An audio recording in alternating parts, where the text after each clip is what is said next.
the distribution of unsuccessful applicants in 2025, with most hunts where demand exceeded supply having been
between 1 and 20 unsuccessful applicants.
Can you hear us now? Yes. Just to let everybody know, we're close to starting, but we've got a few more technical issues to work out. Okay. Okay, Dallas.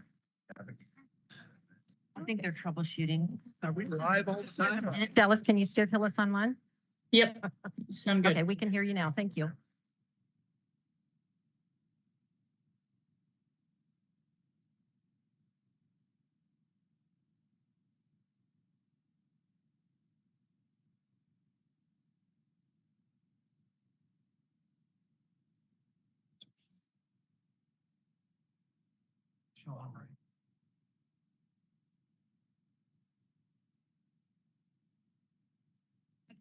Any word from Sean?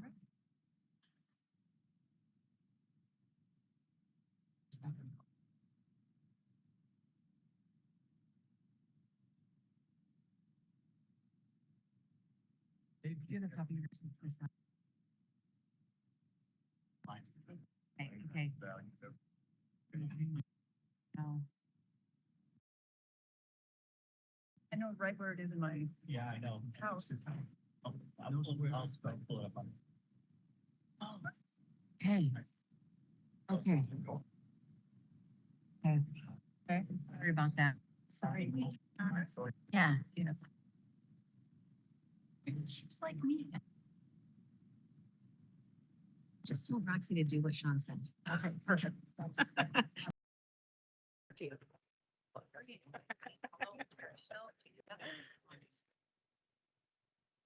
us a buzz.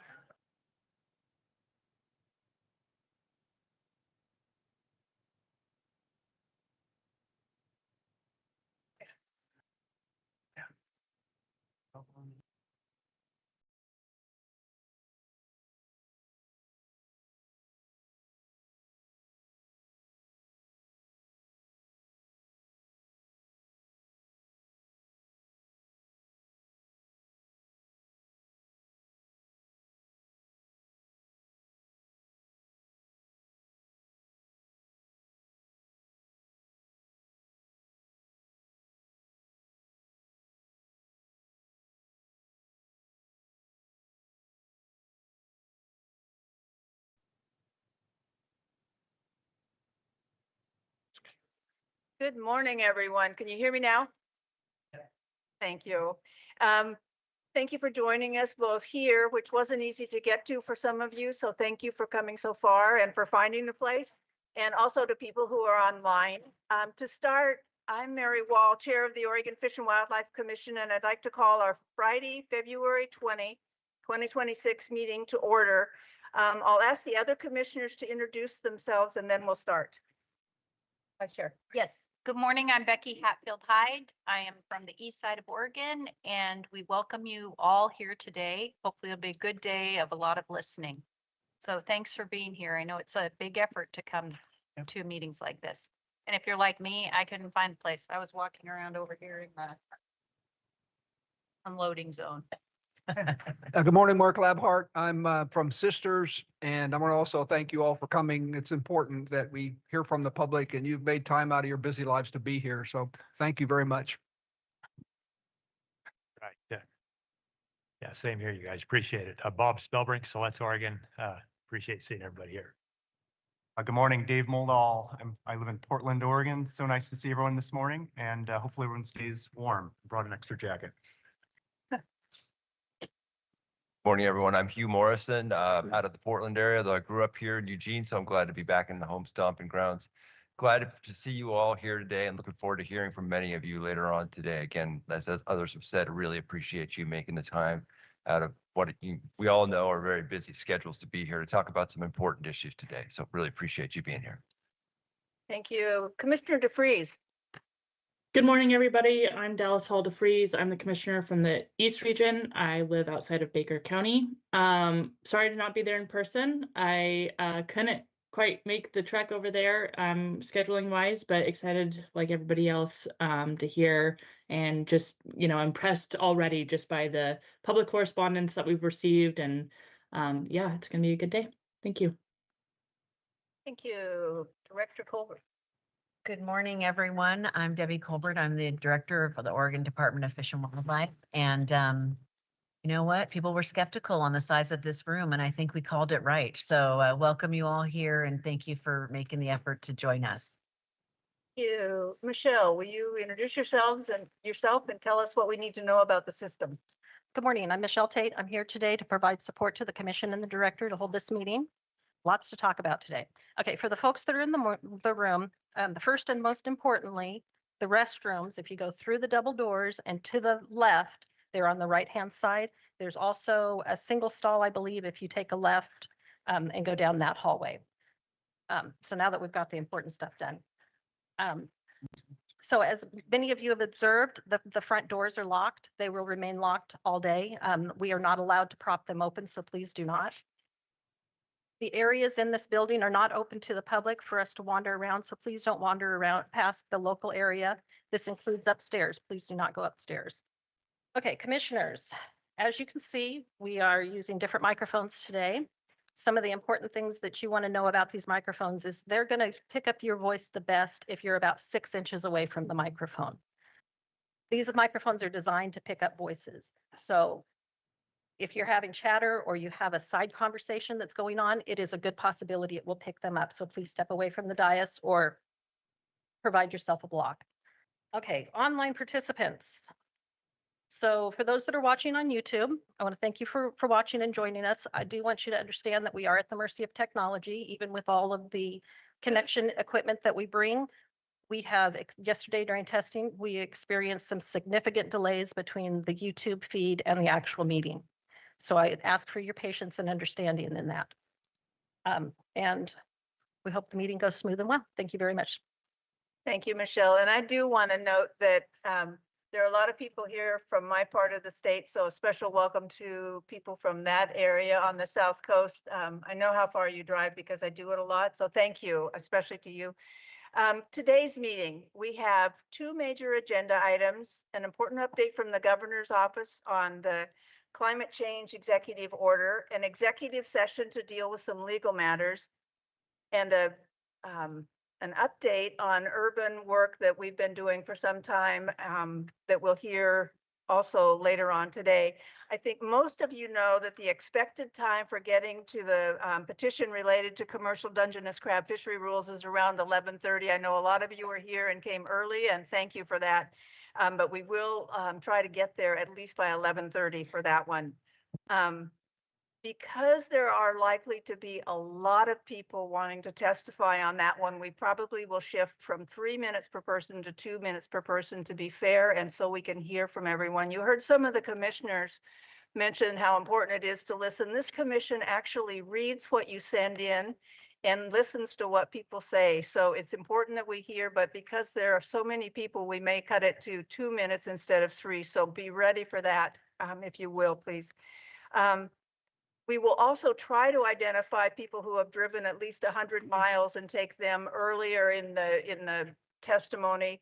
And we always, if there are elected officials here to testify, we generally take those people first as well, just so you know what's going on. And with that, I'd like to turn it over to the director to introduce the people here from the governor's office.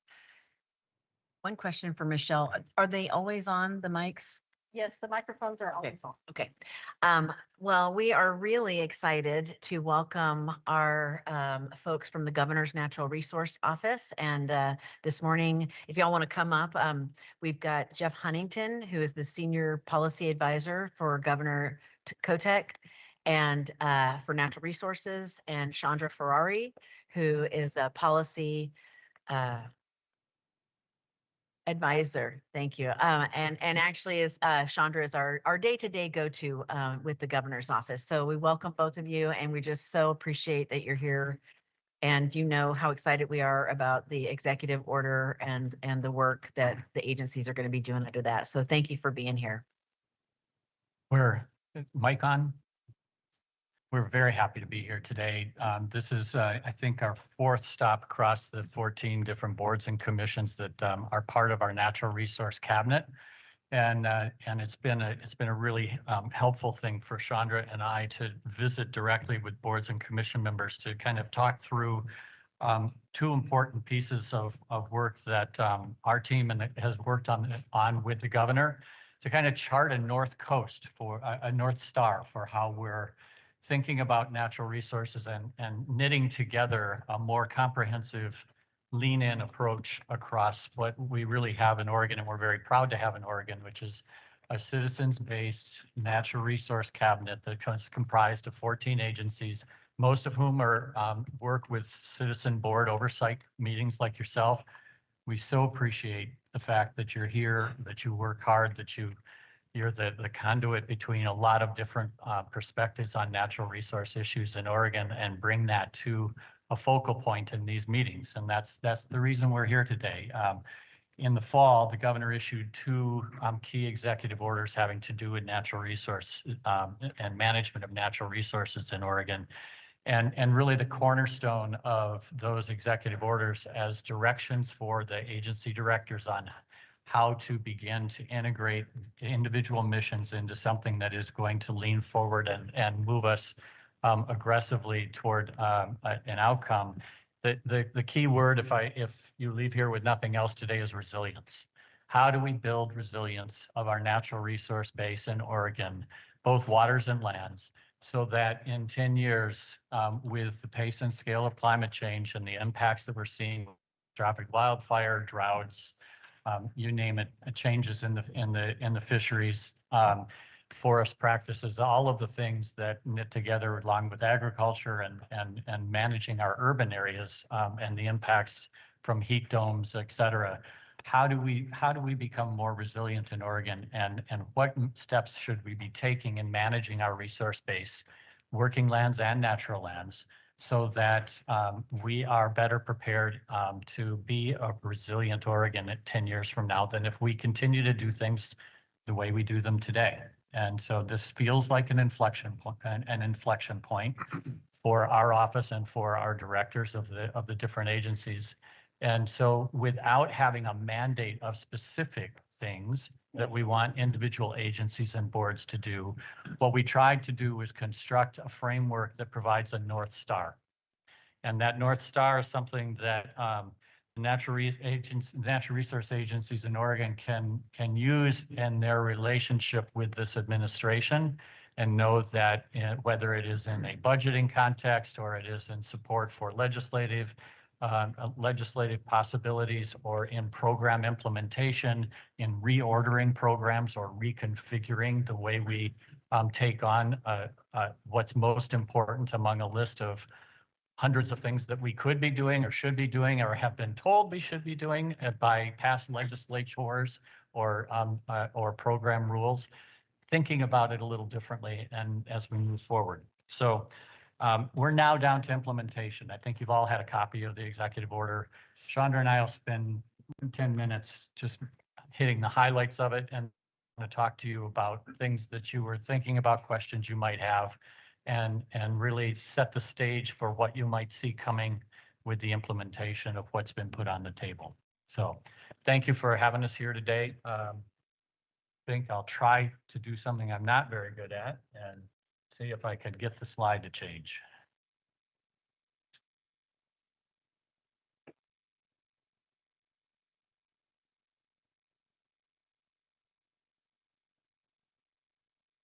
Have to show me. From my screen. And we can go without the slides even. So we come prepared. Amy Schlusser is the other key policy advisor on natural resources and policy. Amy's portfolio is really about climate and energy. And Amy couldn't be here today. I'm going to step in, spend just a minute so you know what that executive order addresses. That executive order really is all about and it's executive order, I think, 25/2029. That executive order is really all about advancing the implementation of the Oregon Energy Strategy. If you haven't seen it and you are interested in it, the Oregon Department of Energy has that posted. It is a multi-year piece of work that set out pathways that, if followed, will achieve the goals of renewable, affordable power in the state. It's a comprehensive document, and if you like the energy field, you'll love that energy strategy. The governor essentially in that executive order said we're going to follow these pathways that this energy strategy has identified to accelerate where we can accelerate permitting processes, to integrate how we are getting more transmission lines built and get buildings that are more energy efficient, along with working toward fuels and transportation efficiencies as part of creating a glide path to more affordable and reliable and clean energy sources in Oregon. A key piece of that executive order is really built around public-private partnerships. We're finding some real interest in Oregon on innovative businesses that want to come to states that are creating the opportunity to have a collaborative partnership to advance the investment in new technologies that create pathways for more secure and affordable energy. Example of that, you might have seen in the newspaper recently, the stories about hot rocks. It's my favorite energy discussion that's happening across the span, down the spine of the Cascades. That is really a new kind of technology that is similar to geothermal, but is not requiring the expansive investment in the water piece, but is rather using the heat that's generated in certain rock formations in a closed loop system that creates opportunity for very inexpensive power. We are finding opportunities like that are coming to us from the private sector, looking for the way to have our agencies partner with the investments and that these companies are interested in making. And the executive order is really trying to create a glide path for that kind of thing. And the last thing I'll say on the energy piece is that we really are not leaving anything off the table in terms of developing clean energy sources, but we are keeping a very key focus on affordability and reliability of those systems. And that's a transition that will be happening in Oregon for a decade to come, but it is the North Star for our energy policy for this administration. So with that, I'll leave the energy behind and give Chandra the mic to talk about resiliency and building resiliency and working in natural landscapes. Great. Sorry, pull it, move this. Can you all hear me? You got to kind of be pretty close to it. Oh, see if we can get it a little closer. Is that better? Excellent. Chair Wall, Vice Chair Hatfield Hyde, and members of the commission, I am really delighted to be with you this morning and talking about a topic that I think is really quite important, and we're really excited to be able to have some discussion with you all today. I'm going to be talking a bit about the main components of Executive Order 2526, and I have had the opportunity to discuss this, I think, with each of you at various times. And so I'm going to go over it at a pretty high level and pretty quickly because I really want to leave most of our time for conversation with you all about it. You all are very lucky to have a department, I think, that has an agenda item for you every month that talks about climate-related work. And so most of the drivers related to why we have this executive order right now, you're all very well aware of. We know that our natural and working lands are highly, highly valuable to Oregonians for multiple reasons. For the fish and wildlife benefits, for economic benefits, for cultural benefits, and they also present some unique opportunities to increase carbon sequestration. And ideally, we want to continue these benefits for all Oregonians into the future. And we do have challenges in doing that because of a lot of the change that we're experiencing. And I know that you hear a lot about this at your meetings as well. But Oregon is experiencing a lot of climate-induced changes, including changes to our precipitation patterns, to our snowpack, which is one I'm highlighting this year because we've seen this in a very drastic form. Luckily, we've had some improvement to that over the last couple of days, but it's been a severely decreased amount of snow that we've experienced this year so far. We've also seen changes to air and water temperature. We can recall in recent memory the heat dome that we experienced a few years back. And of course, we're seeing changes to severity and occurrence of our wildfire, which we know causes immense impacts to our communities, both ecological and human. And we know that given the importance of these areas, our natural and working lands, that we really need them to be resilient into the future to continue again to provide the benefits that so many Oregonians rely upon. We also recognize that given the stakes and importance of this topic, that it is very important that we are putting ourselves in a position to leverage as many resources as possible towards it. We really can't afford to be misaligned in our work. And with the limited resources that we have, continuing to go towards our natural resources, we really need to be focusing in on the actions that are going to be most effective. So those are really the background drivers that were part of developing this executive order and the impetus for it. So are we, oh, sorry, do we not have slides? Oh, I think you might. Oh, we do have slides. Great. Okay, I think we are 2 slides in. Am I too far? One more. One more, please. Thank you. Okay, so I'm going to talk about the main components that are in this executive order. The first bucket of action is really around trying to secure a common understanding of what we're trying to achieve. What does it really mean to have resilient lands and waters, which is what this executive order is seeking to build?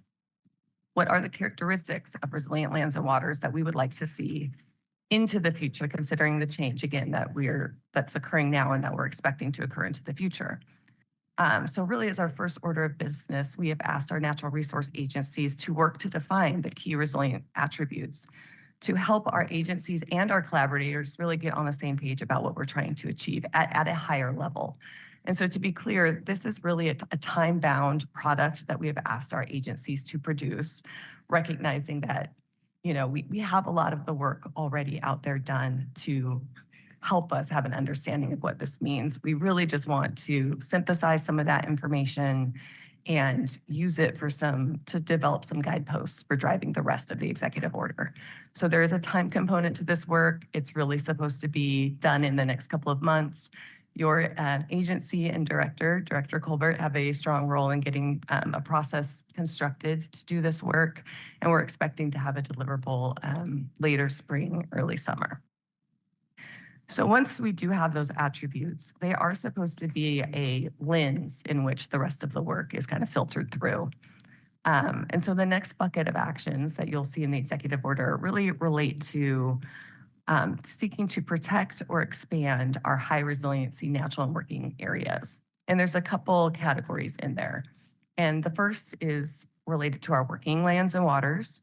And we're looking at trying to keep our working lands and waters working into the future.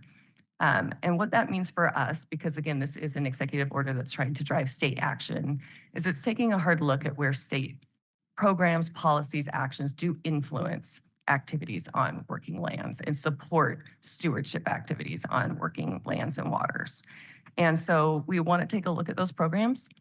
How can we improve our programs? What programs are being used the most? What are most effective? How can we expand the ones that are most effective? So it's really just a hard look at intersection and thinking about how we can improve to support resilience and where we can to think about co-benefits as well. And this is, again, a recognition that working lands and waters really do support diverse products that many Oregonians rely upon. And we want that to also continue into the future. The second category in here is around natural lands and waters. And the directive is to support and further actions that will improve the resiliency of 10% of our lands and waters within 10 years.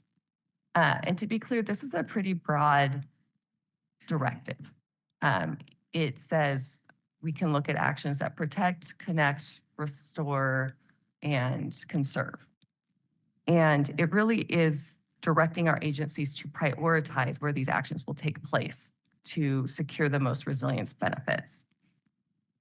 And this is about recognizing that we have some areas around our state right now that are very high functioning and are going to remain high functioning despite the change. And we want to make sure that we don't go backwards with those areas.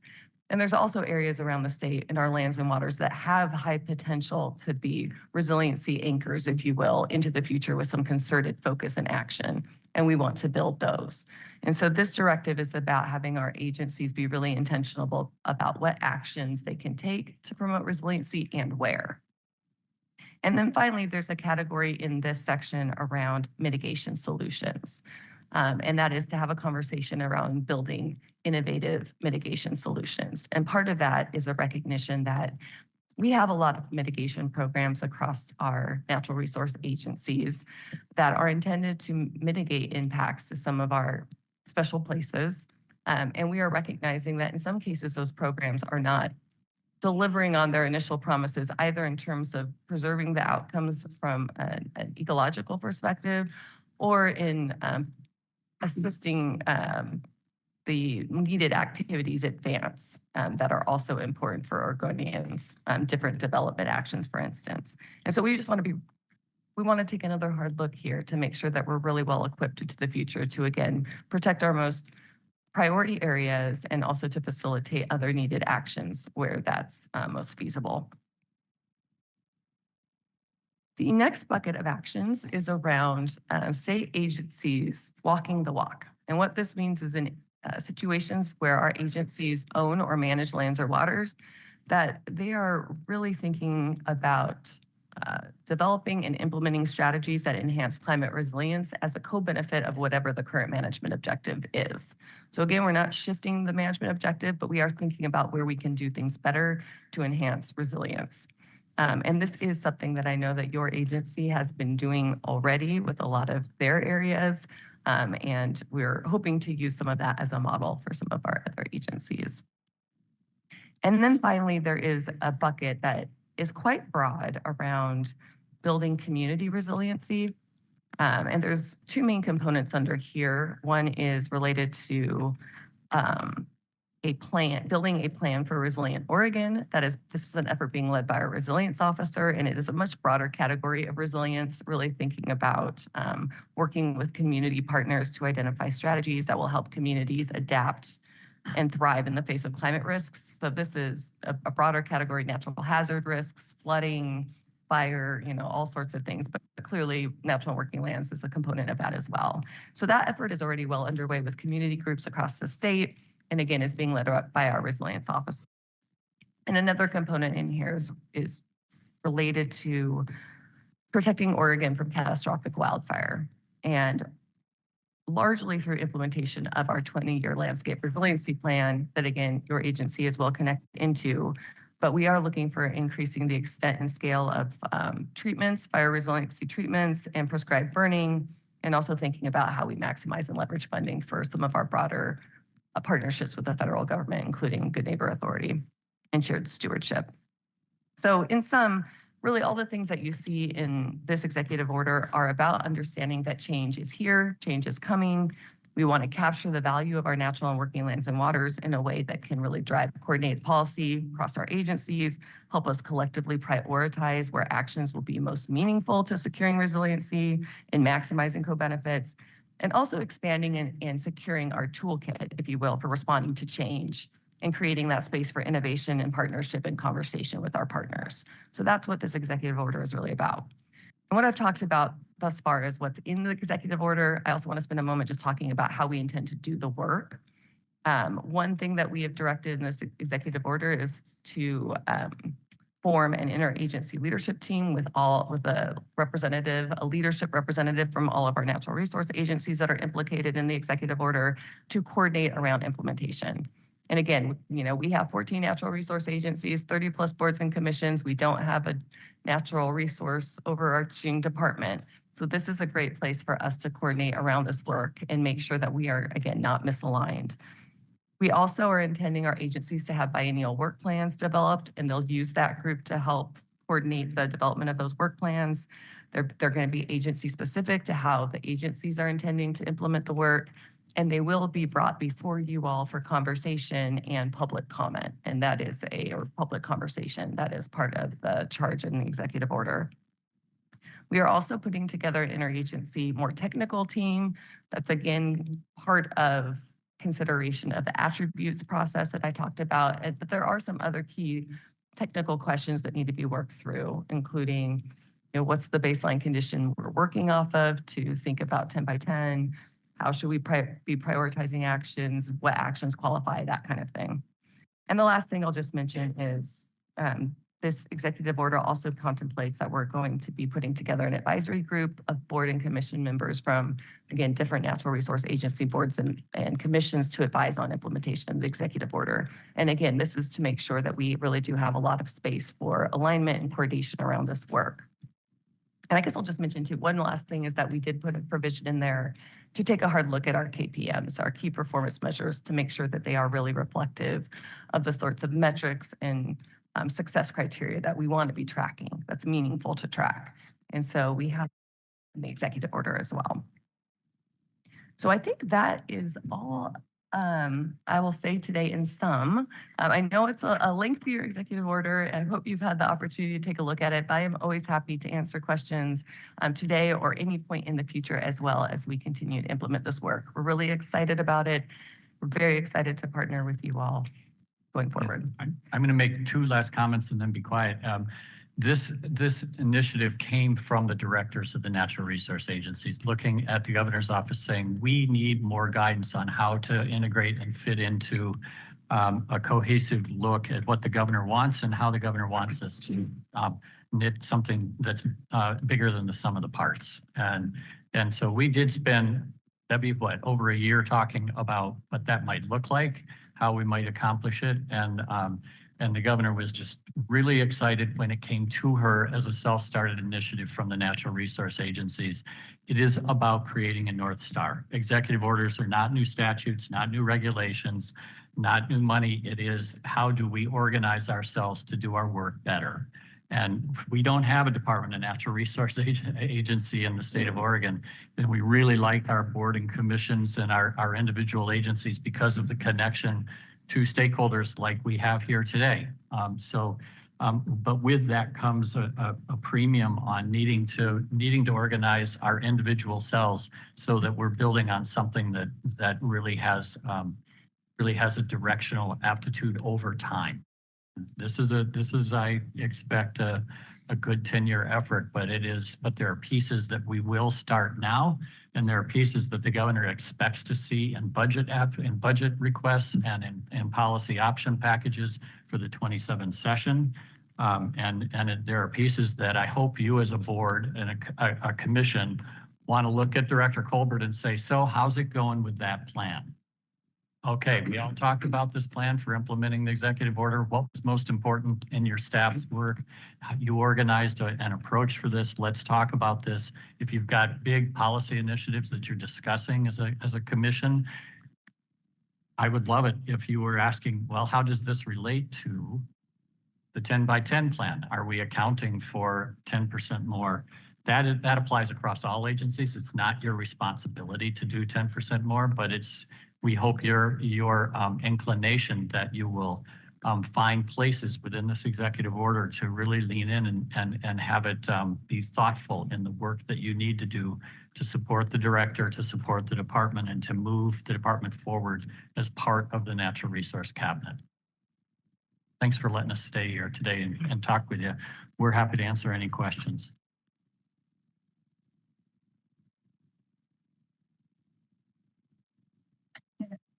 I'll take the first one.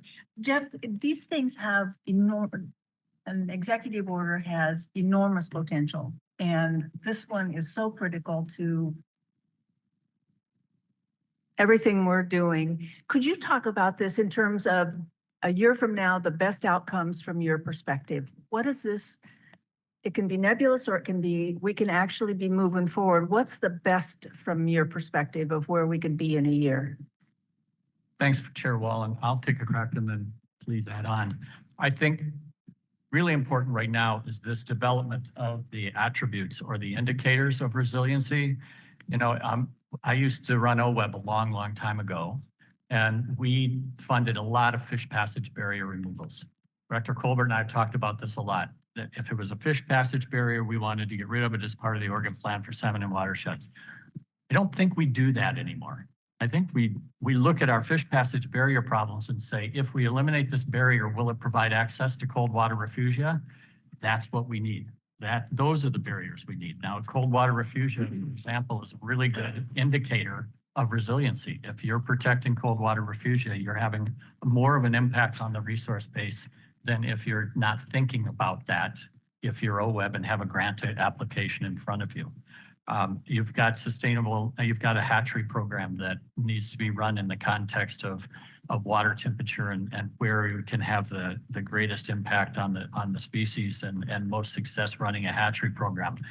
We have resiliency attributes for thinning forests that are key. So I think this first exercise there's going to be a course screen, but what's the course screen of things that every agency can think about and then identify the ones that mean the most to that agency's programs and then integrate that as part of a prioritization. And then I think this year we're talking about how you build a budget for the agency and how you build the emphasis of programs that are really going to be on deck for a lot of the rulemaking and the implementation work that every agency does, and thinking about that. And then I'd say the third thing would be really more integration of board chairs with our directors and across the spectrum of all the natural resource agencies. If we accomplish more of that, we'll be better for it too. Yeah, thank you, Chair Wall. I agree with all of that. As Jeff said, the indicators are huge, and that's going to be a big deliverable this year. I also think it's partly building the infrastructure that we need internally to keep momentum and consistency with this work. So we have convened our leadership team, we're going to be convening our board team, and we're going to get our first iterations of work plans. And I'll be clear that the work plans are going to be a little off cadence. Typically, we're going to want them in a space where they're going to have the attributes done, inform budget development, and inform the legislative process as well, potentially. But we're going to need to kickstart them a little quicker this year just to make sure we're capturing the budget. Sorry, you're good. Oh, sorry about that. To capture the budget conversations this year. So my hope is that we do spend some time, what will come out this first year, being able to say, this is where we're leaning in as agencies into this work. This is what we're attempting to do better. And maybe here's some opportunities that are in front of us that we might be able to capitalize on with some increased focus or maybe some reprioritization of resources or something like that. Like we're going to be having some of those strategic conversations at the agency level. And the last thing I'll mention is part of this is us building awareness of this as well, that this is the emphasis and focus for this administration. Our partners, we would love to understand what's important to them and how they can align with this work. And we've already had some really great conversations with a lot of folks that are really interested in conveying information to us and our agencies about how projects and programs and things that they're interested in align with this too. So it is building the awareness and hopefully a bigger collaboration that extends beyond the administration. I think the difficulty for the directors is how do you do this shift without leaving behind some of the really important stuff that you have to do? And this isn't saying drop what you're doing now and do something different. Just saying, take a lens at what you're doing now and see if you can focus it in and put a little more emphasis on what will move the needle. And do that keeping in mind that there are co-benefits to a lot of the programs we have, and how do you build more co-benefits into core functions, and how do you think thoughtfully about how you can relate to other agencies that your mission and your work intersects with.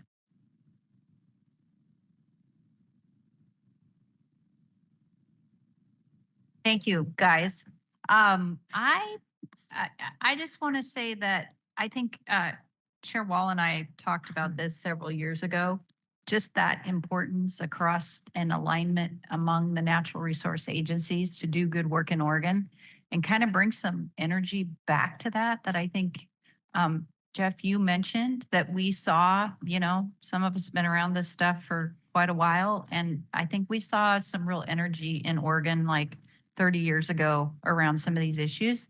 It's exciting to just see you connecting up these agencies with priorities to move forward.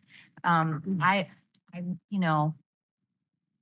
think we have the coolest natural resource agency, so the others will have to kind of get in line, but you do. We do. I know. But I also really appreciate the emphasis on our working lands. and our working waters. That's important today with who we have in the audience. But a lot of our working lands are also our natural lands. And I don't want us to ever forget that. Those are just something to think about. One of the things that we really do at ODF&W that I'm extremely proud of is we have prioritized landscape scale restoration, which fits right in with what you guys are talking about. So, I know it's hard to get something like this off of the ground and kind of get people moving, but hopefully this realignment will help long into the future. Doesn't matter who the governor is, doesn't matter who the staff is, it matters that we take care of this beautiful state and its people and its fish and wildlife. And so thank you. Well, We because of, appreciate you being here. because of directors like Debbie Colbert, we already have a lot of this. Yeah. Through some of this is just tallying and accounting and presenting and then thinking about how to do more. And so this one is a little easier to get off the ground, except that we are focusing on the accountability piece quite a bit and working to have some structures put in place that will live on. The Natural Resource Agency Cabinet, Director Colbert meets with all the other agency directors twice a month in our office, once in person. And those feel like the most important things we do sometimes because we get a lot out of those meetings. That started in the Oregon Plan for Salmon and Watersheds 30 years ago. This is just building on some of that collaborative stuff that's a little bit below the surface that needs to be more front and center and present, whether it's for this governor or future governors. And we do have a governor that's very focused on lines of accountability and how to do your work and account for getting done what's most important to get done. Thank you. Mr. Lampert, and then we'll just go right on down. Okay, thank you, Chair Wall. So first of all, I want to just give you a little compliment. You could have just mailed this out to the agencies, the natural resource agencies, and said, here's the governor's executive order, implement it. But you're not. You're going to roadshow, you're going to the boards and commissions, and you're looking us in the eye and saying, here's the governor's executive order. We want to go into detail and explain it to you. So that tells me how important it is to you and to the governor that you're making the time to go around and talk to each of the boards and commissions. So thank you for doing that. So Chandra, you mentioned the work plan, and Jeff, you mentioned moving the needle. So is there going to be some ramps or some monitoring that during a certain period of time, you come back to that agency and say, how are we doing 10% in 10 years? How are we doing on community wildfire resistance? So that you can kind of hold our feet to the fire as this agency and say, are we implementing this? Is there a plan for that in the work plan to do monitoring or touching base with us as we move this forward? Commissioner Laphart, thank you for the question. There is contemplation in the executive order of reporting. Like, our expectation is that we are going to be coming back and assessing how the work plans, what was delivered with the work plans. And we also, we don't have quite the resources for it right now, but we are looking for a place to synthesize everybody's work, right? We think ideally we'd have a dashboard at some point that's across the administration where you're able to kind of see the work evolving and tracking towards an outcome. I don't know what form that's exactly going to take quite yet, but there will be that effort to be able to communicate what we've been doing and how close we're getting to our outcomes that we're seeking. I do expect, and Jeff and I have talked about this a lot, that we're going to be back in front. This is not a one-time roadshow. This is the beginning of a dialogue with our boards and commissions and our agencies around this work. And so we're also hoping that others, there's an expectation will be holding us accountable as well and asking those questions. But it is part of the plan that we are tracking our progress in this work. Definitely. Thank you. Thank you, Chandra. Thank you, Jeff. This is really important policy directive. Very exciting to see this work. I'm on the same page with Commissioner Laphart. How do we measure success over the 10-year span, 10% by 10 years? I understand the attributes. How do we know we're on track? Can you expound it for a minute or so about the feedback loop, how the agencies will know we're doing what we need to do? And Commissioner Modell, thank you for the question. So probably well, it's not the clearest, but the most tangible directive in the executive order is around the 10 by 10. And there is going to be work still to come around, as I alluded to earlier, right? We have to discuss what the baseline is, what are we measuring from, and what are the qualifying actions? What would we count? So I don't have the exact answer for you on that, but we will, it's in the executive order to determine that. So I expect for that component, there's more work to come.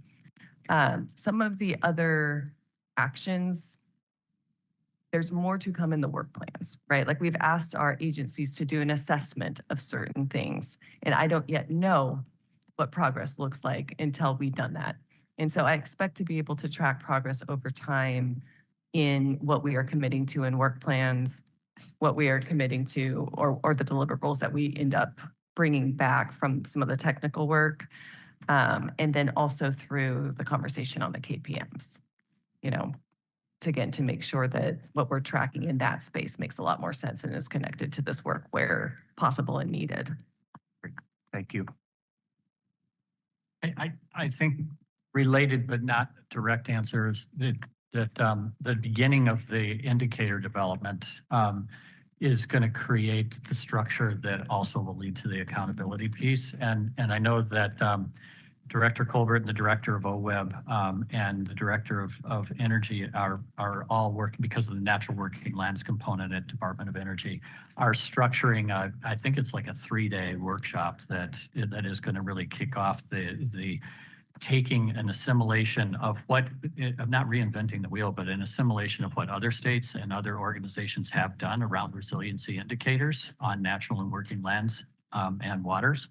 And really seeing if we can refine that so it fits Oregon without having to start from scratch. And I think once you get a beat on that, there's a material about, well, how do you build accountability measures for tracking that comes off of that?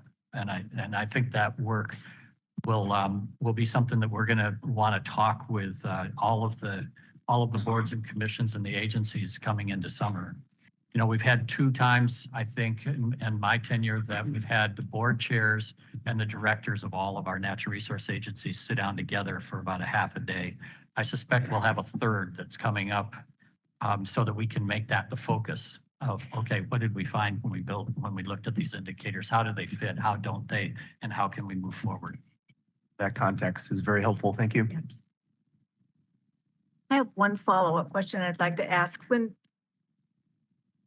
we had the Oregon plan for Coho, we got to see the magic of the governor saying, agencies, this is where we're going and you're going to line up behind and this is what we're going to do. And we've been doing it for 20 years. There's tons of lottery money that's gone into it and we've accomplished remarkable things. This one doesn't have new resources. So the question is, what's this budget? Not so much what the budget process is going to look like, but will there be, those are tough decisions if we make some shifts. And so if we're going to protect cold water and protect working lands, we've seen in this group what it takes to really prioritize things like a landscape scale approach to habitat and protecting fish and wildlife.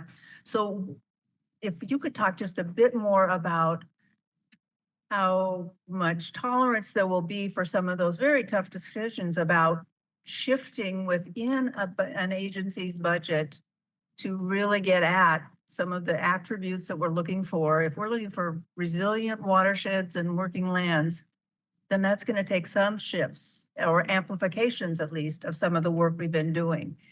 And the budget process will have to show us how much tolerance there will be for that or not. So could you talk a little bit about that? Yeah, there is a perception that when the Oregon Plan for Salmon Watersheds was put in place, there was all of a sudden a lot of money allocated by the legislature to implement it. And actually it followed Measure 66, which did create a constitutionally dedicated fund that OWEB uses. But there was not a seismic shift in the way the budgeting was done. And in fact, in the next budget year, there was a shortfall and we were cutting budgets and still implementing. And so in some ways, this This is similar. This is how do we focus our resources, existing resources, and think about how we can do more of what we should be doing, and where can we be doing a little less than maybe we have in the past. And so that's the first step. Then I think agencies need to step back and say, is there a real opportunity? And how can I frame that opportunity in the context of this vision of a North Star for the natural resource agencies, so that it is a proposal that is worthy of moving ahead of and competing with other things. 14 agencies in natural resource world in Oregon, and it's 2.8% of the budget, general fund budget. And that, I'll say it again, 2.8% of the Oregon's budget general fund goes to natural resource programs across 14 agencies and 34 boards. It's not a lot.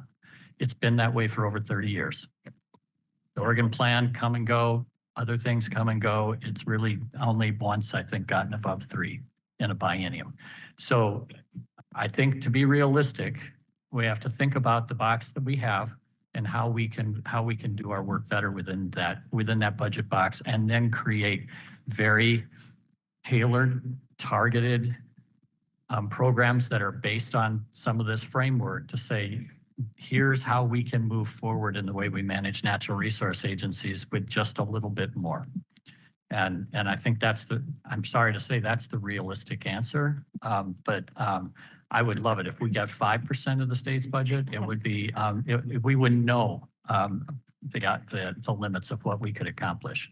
But I think this is about prioritizing and about focus and about thinking through in a collaborative way across jurisdictions. Debbie Colbert is the new partner for our new state forester to help her integrate into, that was just confirmed by the Senate this week, to help her integrate into the cabinet and to think about how her agency and the Department of Forestry can begin to adjust and partner with the Fish and Wildlife Department a little more.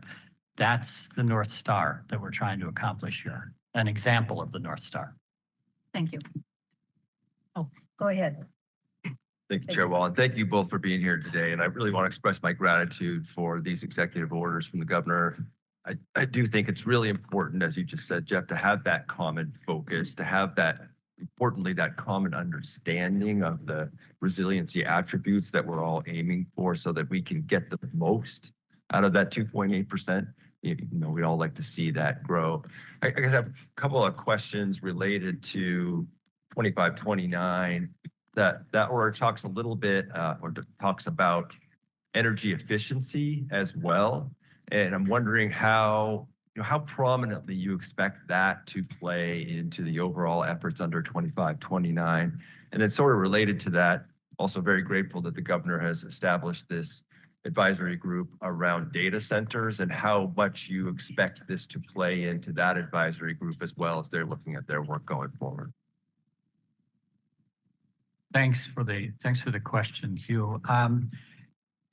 The data center development really is trying to identify that we are seeing a growth, and it's a growth in an economic sector that is, it's not a bad thing. That's actually a good thing, but we need to identify what are the strategic questions that need to be asked of significance on a statewide level, as opposed to treating it as an individual local decision and not thinking about the bigger implications for the power grid, for renewables, hitting our renewable targets, for consumption of water, that kind of thing. So that advisory committee the governor set that up.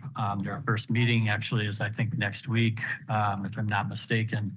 And their charge really is to take a very neutral fact-finding approach to identifying what are issues of statewide significance that we should be looking at, and are we set up to be looking at those things as we think about the expansion of that sector of the economy, and to do that in the context of an energy supply that we have our targets for renewable and reliable power, but thinking about the implications for ratepayers as we move toward our renewable goals in the energy sector. We've got a lot of challenges, and the Northwest is very is a very interesting energy situation that I won't spend much more time because I think you've got a lot of agenda items today. But between the Bonneville Power Administration, our investor-owned utilities and our co-ops, we have a power grid, transmission lines, and an energy sector that is behind the curve with the new demands that are being put on it. Some coming from data centers, but other demands as well. And so that energy pathways that the Department of Energy put together is really like a key roadmap. So it's not all about data centers, but it is about the electrification piece. And you can create new power, or you can be more efficient with the power that you've got and all of a sudden have an easier glide path. You can improve your transmission and integrate your transmission lines, and that creates more opportunities for a decentralized power grid that will also help flatten that curve, the steepness of that curve, and have impacts on reliability and affordability. But it is all behind schedule. If you were to think about how we set our energy goals in the last 10 years, and all of a sudden what we're seeing our needs are as a region. And so I think that's what that executive order is trying to really tackle, is all of the little pieces. Where can we make progress, and how can we do it in the construct of not controlling it as a state, but having to integrate with the private sector and the Bonneville Power Administration and our other power users in the region. Thank you. That's not a very informed answer, but Amy would be happy to talk an hour with you anytime you'd like. We have one more question and then we're going to go back to the director. Thank you. Not a question, a statement. When we talk about power, I realize everybody is not in my backyard, don't do power this way, but please, please continue to align the idea of open space, migration corridors, the importance of our fish and wildlife habitat. Don't just put all renewable power on ag lands on the east side of Oregon, right? We have to be really careful about that, because I think we'll come back 20 years from now and look at all of that and wonder what we were doing. Here's a great example of integrating a natural resource cabinet between a director of Fish and Wildlife and the director of DLCD with the director of Department of Energy and the PUC all together. Yeah. Twice a month. Yeah. They got to know each other and know each other well. That's a rumble and tumble probably, but it really matters that we just be very thoughtful, because that's important, right? And we see it. And when we look at the numbers of what we need for renewable energy, and we look at solar or what we might do in the ocean, right? Let's think about our fish and wildlife. Anyways, thanks, guys. Thanks for letting me get my little grind in.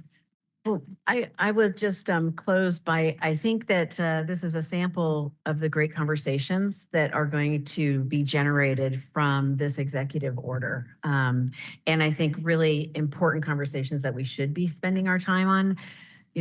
Jeff mentions 14 natural resource agencies, and just like that's our land use, that's our forest management, it's our ag management and kind of putting our agricultural products out to market, it's fish and wildlife, it's water quality and air quality and, water quantity and trying to meet demands for water. I mean, it's a huge scope of work within those 14 natural resource agencies that have huge implications for our state's economies and for our communities. And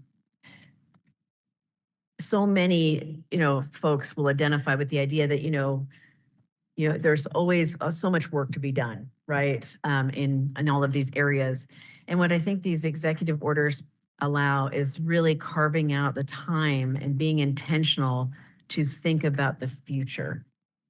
We do have very full plates across these agencies, but again, just really kind of making sure that we're carving out the time to be thinking about these things long-term and what we're gonna, where do we want to be 10 years from now? Let's think about that now.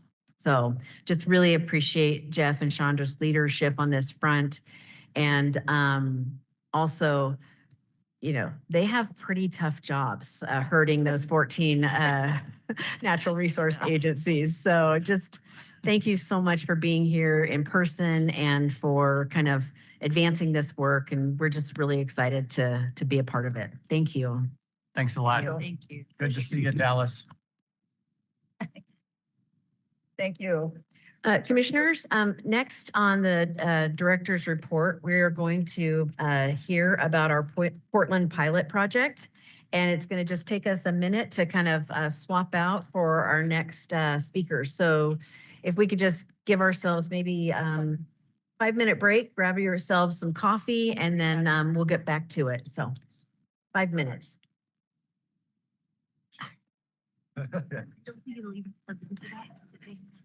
Yeah. Yeah, thank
can sign it. Not yet. No few did.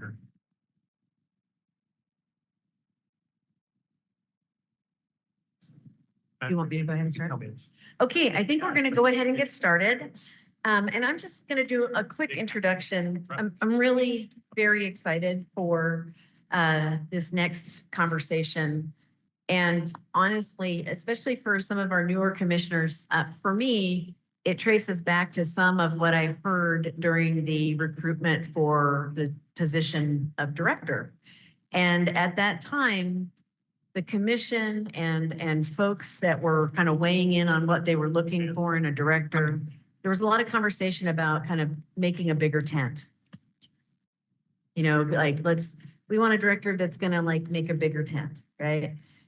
And I'll be honest, as I listened to that conversation in the context of hiring a director, I didn't know if I really knew what each individual commissioner might have meant by that. And so after I was hired, I had quite a few conversations, and people mean that differently when they are talking about the tent.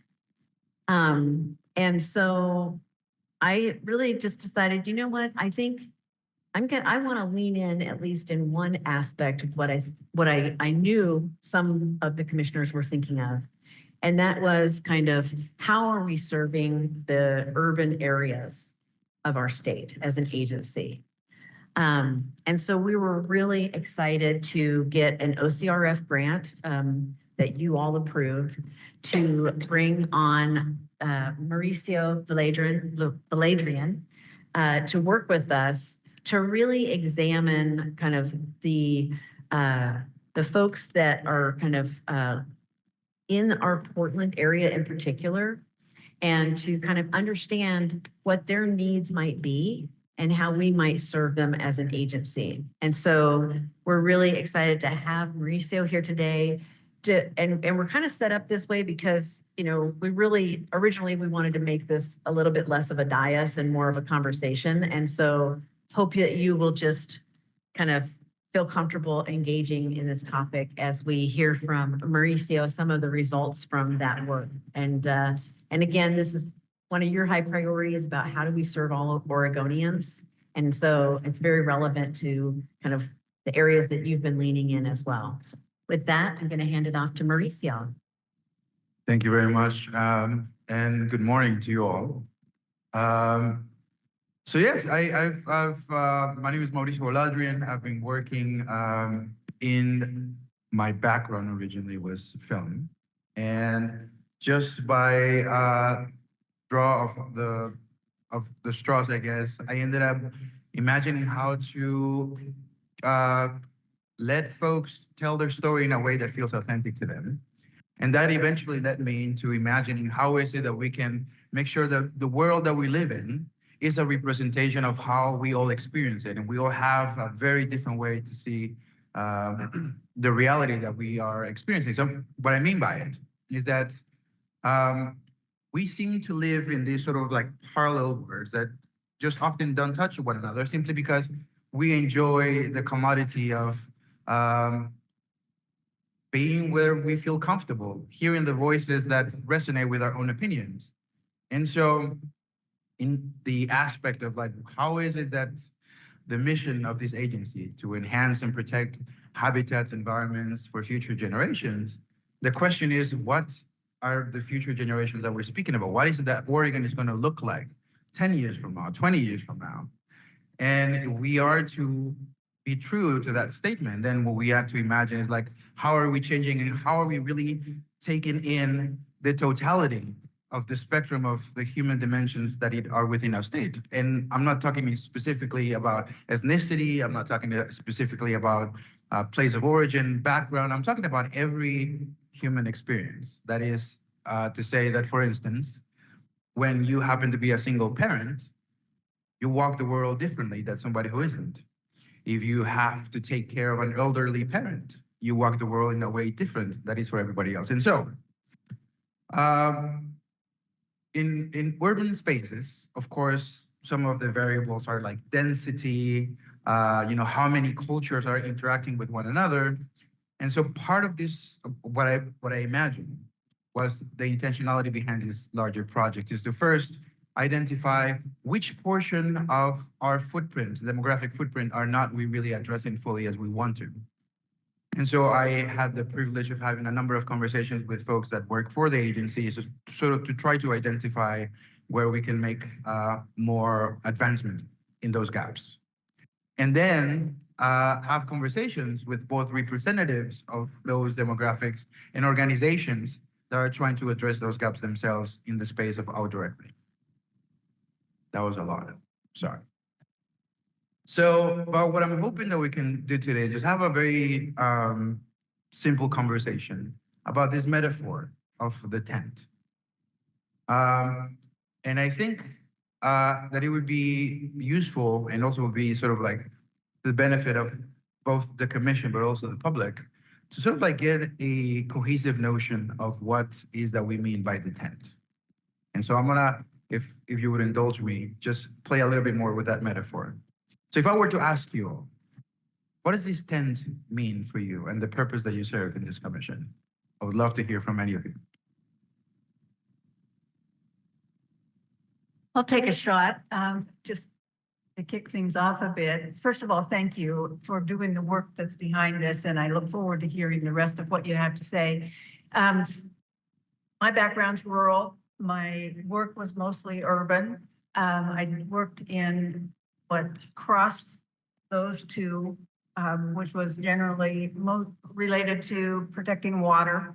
And the tent to me means everybody gets to have a voice. And it sounds trite, but you can feel split in half if you have 1 foot in rural and 1 foot in urban. And I bet that just about everybody feels split in half. And for me, it means that we are fair, we hear from everybody, and they have the same spot at the table. That it doesn't matter what your background is, it doesn't matter what your zip code is, it matters that we listen to people and we actually get a solid place at the table for everybody. Thank you, I appreciate that. Anybody else? Can you say what the second question was? Because I'm I not sure. feel it's so echoey. I'm so sorry, is everyone hearing me okay, ma'am? Does Thank it you. feel echoey to you guys too, or no? No, okay, I just can't hear. So the question is like, when we're talking about this metaphorical tent, what does this tent mean to you? What is the, let's, like when we Oh, talked the about like big the big tent, yes. Okay. Yeah, Mark, you go first. I'll come back. I just got the question. Well, okay. So Mauricio knows me pretty well already, so because we worked together on the OCRF advisory committee.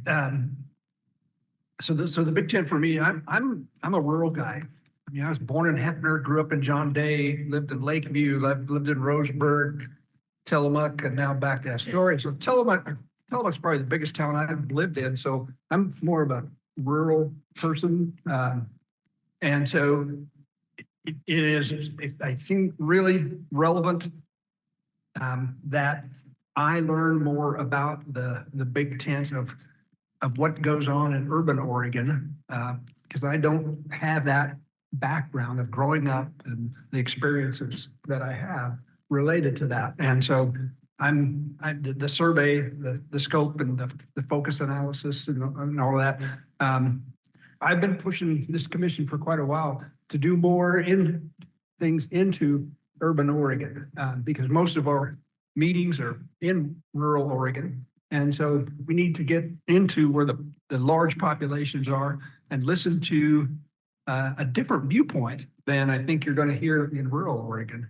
And so my big tent is rural, but I'm very, very interested in listening to what urban Oregon has to say, because I think we've been giving it shortchanged as an agency of getting ourselves involved in activities that involve those populations out there that might be what I would call, I don't know if I call them underserved, but that don't necessarily deal with Oregon's fish and wildlife on a daily basis, but it's just as important to them as it is to be in rural Oregon. And so how do we do that? How do we move into those cultures and those, how do I want to word this? Populations, so that we can understand what they're doing. And if I can get them to respect and care about Oregon's fish and wildlife just as much as I do, we're making a major step. And so the information access, the navigational change, the cultural relevance, the bilingual and cultural resonance communication, the family-centered programming, mentorship, all of those kinds of things.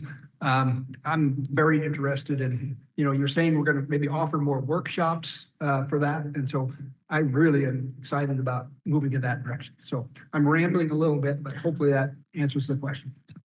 It sure does. Any other thoughts? Well, maybe I'll jump in for a moment and give Vice Chair Hatfield a moment to think a little bit more. But maybe building on what Chair Wall said, I think a lot of it is about us listening carefully and learning from the wide range of perspectives that exist within our state, trying to identify those areas where there are common interests, common perspectives, and capitalizing on those. But then also incorporating varied perspectives into the work that we do, maybe perspectives that have not always been as strongly represented in the work that we do. And I want to really put a fine point on that. Again, incorporating those perspectives rather than trying to get other folks to accept our perspectives, the perspectives that we've had historically, perhaps. So it's not changing that mindset, it's understanding the mindsets, the views, the perspectives of folks that maybe haven't always been at the table, to pick up on what Chair Wall said, and making sure that that's part of the work that we do. I appreciate you. So I think there's a few things I'd like to pick from what I've heard, which is a variety of perspectives. In the world of business, it is not just an ideological nice thing to have people that come from different backgrounds and different cultures. It actually is more profitable. Innovation happens in technology, in business, when you can hear from as different a point of view as possible, because that opens new avenues for understanding businesses and technology, for instance, in a very practical sense, very dollars and cents kind of thing. So it just makes sense. It's not about how I feel about the world as it is and my personal position. In fact, I think that a marker of intelligence is that not that you have a strong opinion, but that you're willing to change it when new evidence is provided to you. And so, to Commissioner Labhart's point, this idea of relevance is not just because it would be nice to just include other people. When we use the word inclusion nowadays, we're like, oh, here we go. I love the analogy of having that one uncle that is kind of a little rough, just not the most polite person in a party. Yeah, we invite him to the party, but he probably sits in the corner because nobody really wants to talk to him. That's not inclusion. That's just an invitation. That's just fulfilling just a requirement. This idea of connecting authentically with communities, this idea of creating relevance for future generations, a world that continues to change and is shaped by so many different influences, especially now in the era of the internet and social media. We are hearing from people all over the world. So how do we take in that and turn it into a way that we can care about Oregon's natural future? Or how are we not seeing ourselves as a natural resource and use the very same techniques that we're using to restore habitats and to restore ecosystems, to restore the way in which we care about what happens to Oregon's nature? I think that is at the base, at the foundational aspect of why this is important work to do. And once again, tapping onto the metaphor of the tent. So we can talk about having a beautiful, huge tent with the most advanced fabric and whatever, but accessibility doesn't always means that people will get there or how they get there. If you pitch a tent, oftentimes it's because you want to be safe from the rain, to have a shelter, to find refuge. So in the same way, this is a protective shell for a lot of people. So if we want them to care, this is something that we need to show that we care for them. In banking terms, just as in human relationships, you cannot make a withdrawal before making a deposit. So now I can talk about what this report and what this work was.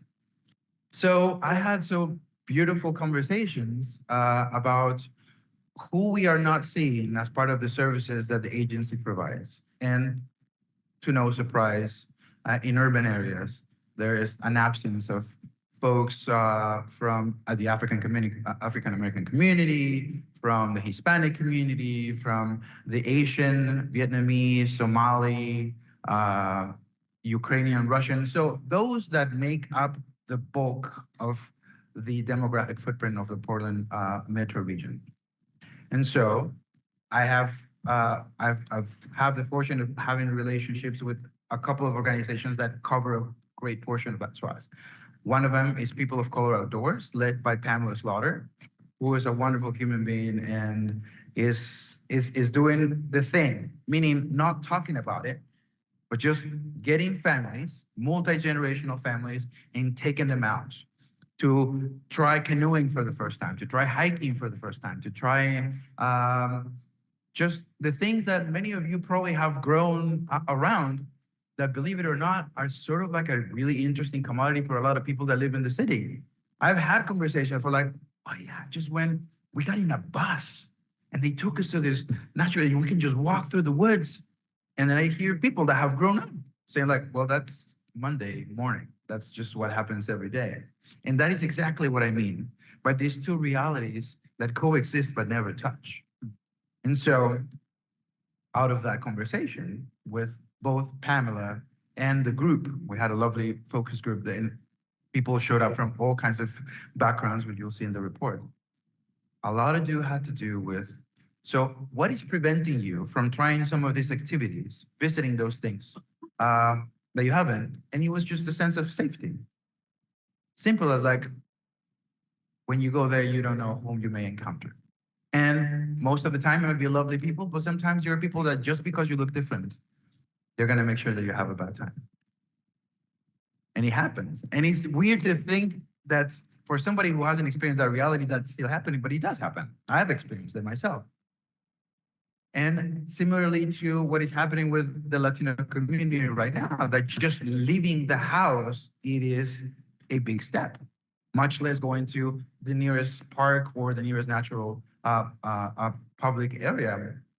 It is not an easy step. And so, what is it that we can do? And you'll see some of those recommendations in the report. It is how to really imagine, not to expect them to come to where we are, but meet them where they are. Create a sense of like, yeah, we actually mean that everyone belongs outdoors, and this is what it looks like. Taking these folks to have a fishing workshop for the first time in their lives near their house. There is a pond, for instance, in Wood Village that gets stocked every once in a while.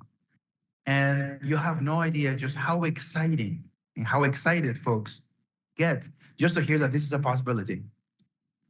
It is, to me, planting a seed so that these future generations of Oregonians, in the widest possible definition of Oregonians, actually not only get to see the big tent, but they feel safe entering it.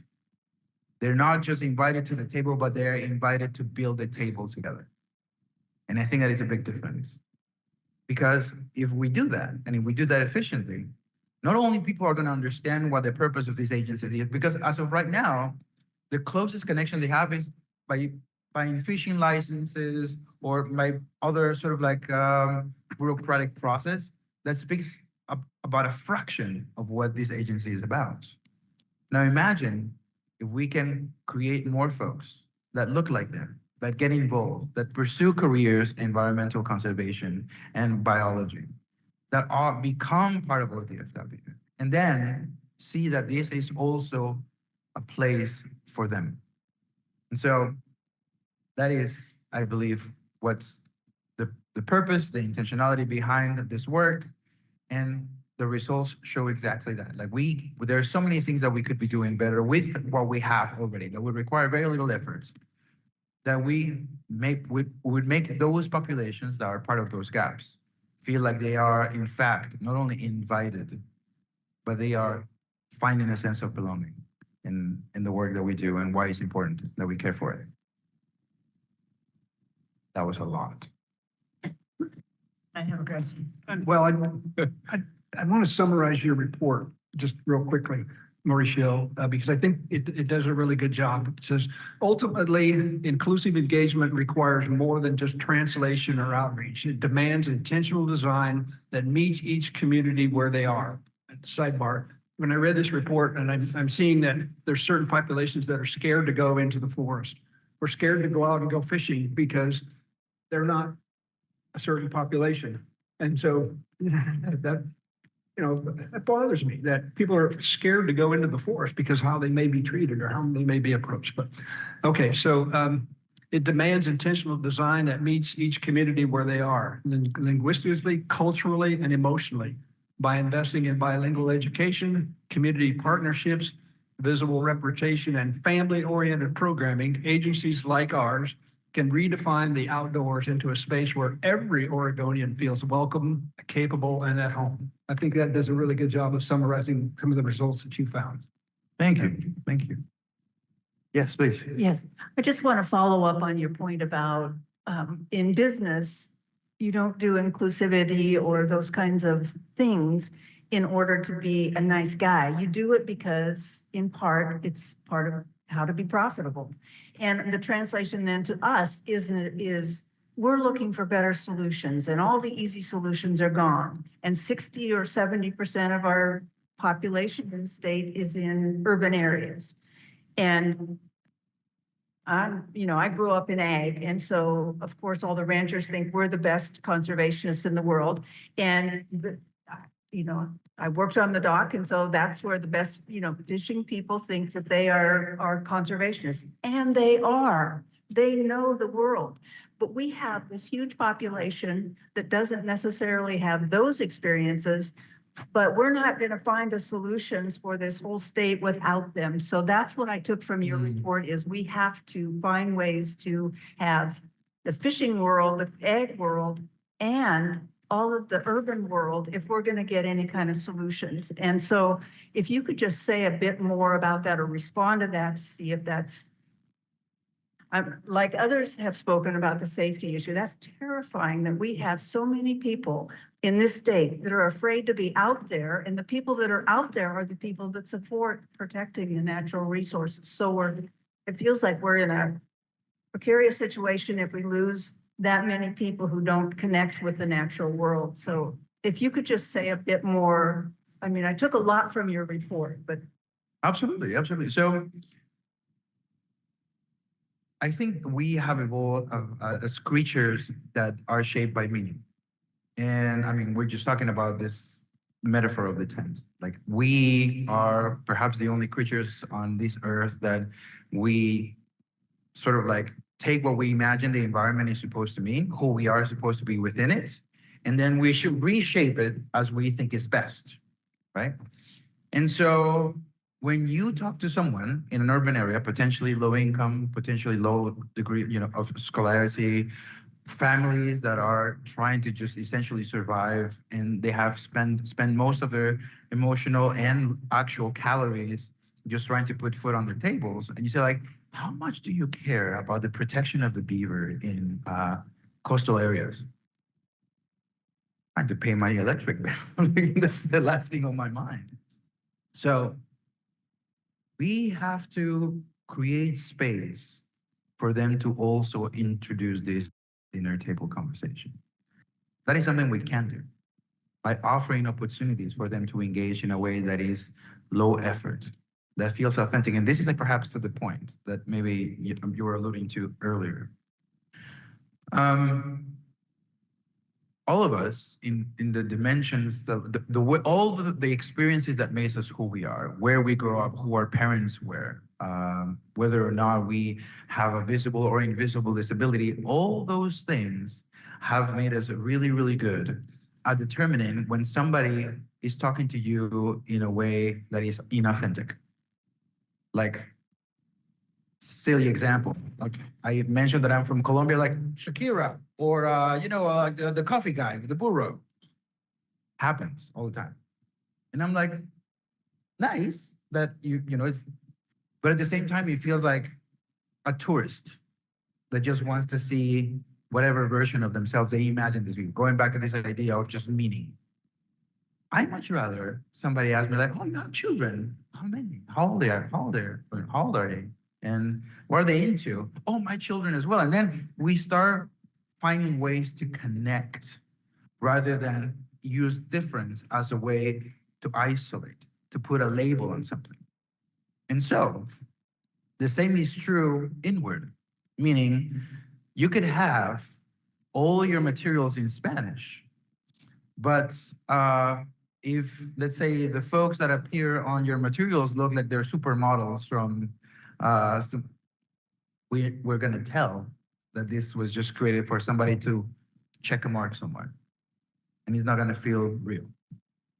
And so, not only this is to what you were reading before, Commissioner Laphart. It is just not about translating. It is not just about saying like, and we invite you to, but show me. Don't just say it. Show me. And what happens too is that when you are part of a group that usually is the smallest group in whatever larger community, and you point at them with a kind gesture, you have a kind of loyalty that is very difficult to find otherwise. And then what has happened in some of the work that I've done, let's say, for instance, we brought a group of folks to a national wildlife refuge. The first time it was like pulling teeth. It was very difficult for them. Like, yeah, can you get in a bus into this like federal? But what happened is that year after year, because we didn't make a transaction, we just built a relationship. The folks that went on the first trip became the ambassadors of everybody else that was new, that was just arriving. Like, oh, now you have to see this. Oh, did you know that you could do this thing? Oh, I just learned about this apples in the oak trees. Like, oh, man, that's crazy. Then you're really engaging with them in a deeper level, a one that actually creates fruit longer term. Just I'm hoping the kind of investment that we're trying to make with this kind of work. So authenticity needs to be felt, not just heard. And to be able to see someone for all the things, not the things that we find exotic or attractive, or what we imagine are their markers of their culture, also goes a long way.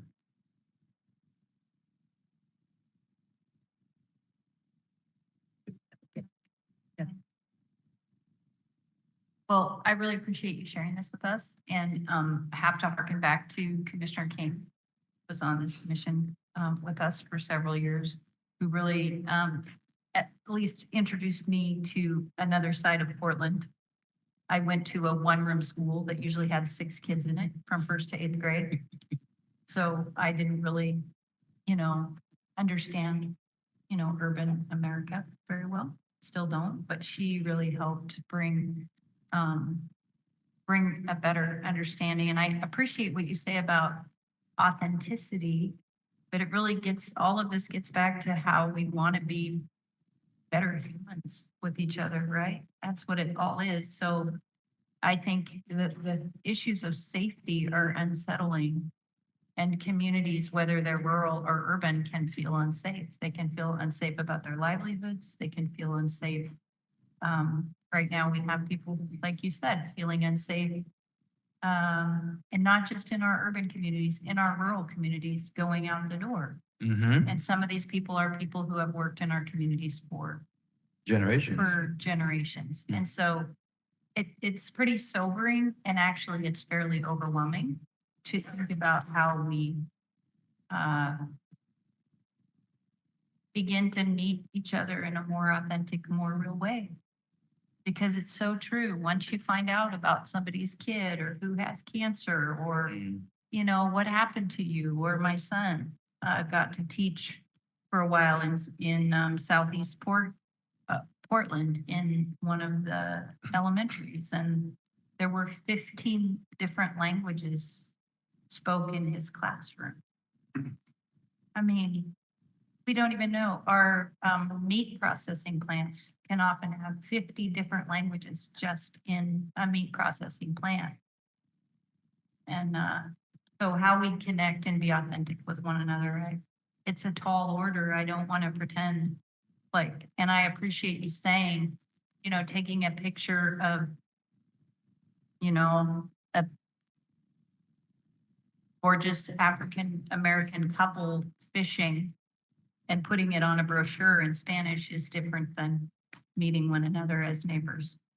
So thank Absolutely. you for sharing it. And I would just say that really there's more questions about how to do this right than there are any answers, is my take. Right. Thank you for saying that. And I think, so we want to think that it's really complicated. But if you remember when you were like 5 years old and you just walked into recess and there's maybe a bunch of people that you never met, all you had to do was just start a game together, just bump lunchboxes, and then we were friends. That gift has never left. It's just that we want to add this complexity because we feel that it makes us better, and it doesn't necessarily. I think our tendency as humans is actually to build community wherever we go. And when you let the noise of the world outside and just meet another human face to face, exactly as they are, knowing that our experience has more similarities than there are differences, then you start seeing yourself in a different way. And you start seeing the things that we both care actually align. We all want to feel at home. And imagine if we make Oregon a place that really truly feel like home to all of us. Then you're gonna have folks participating, being engaged, just really fighting for all the things that we care about, all of us. All the things that this agency stands for. But it takes that much. It takes just to get over our own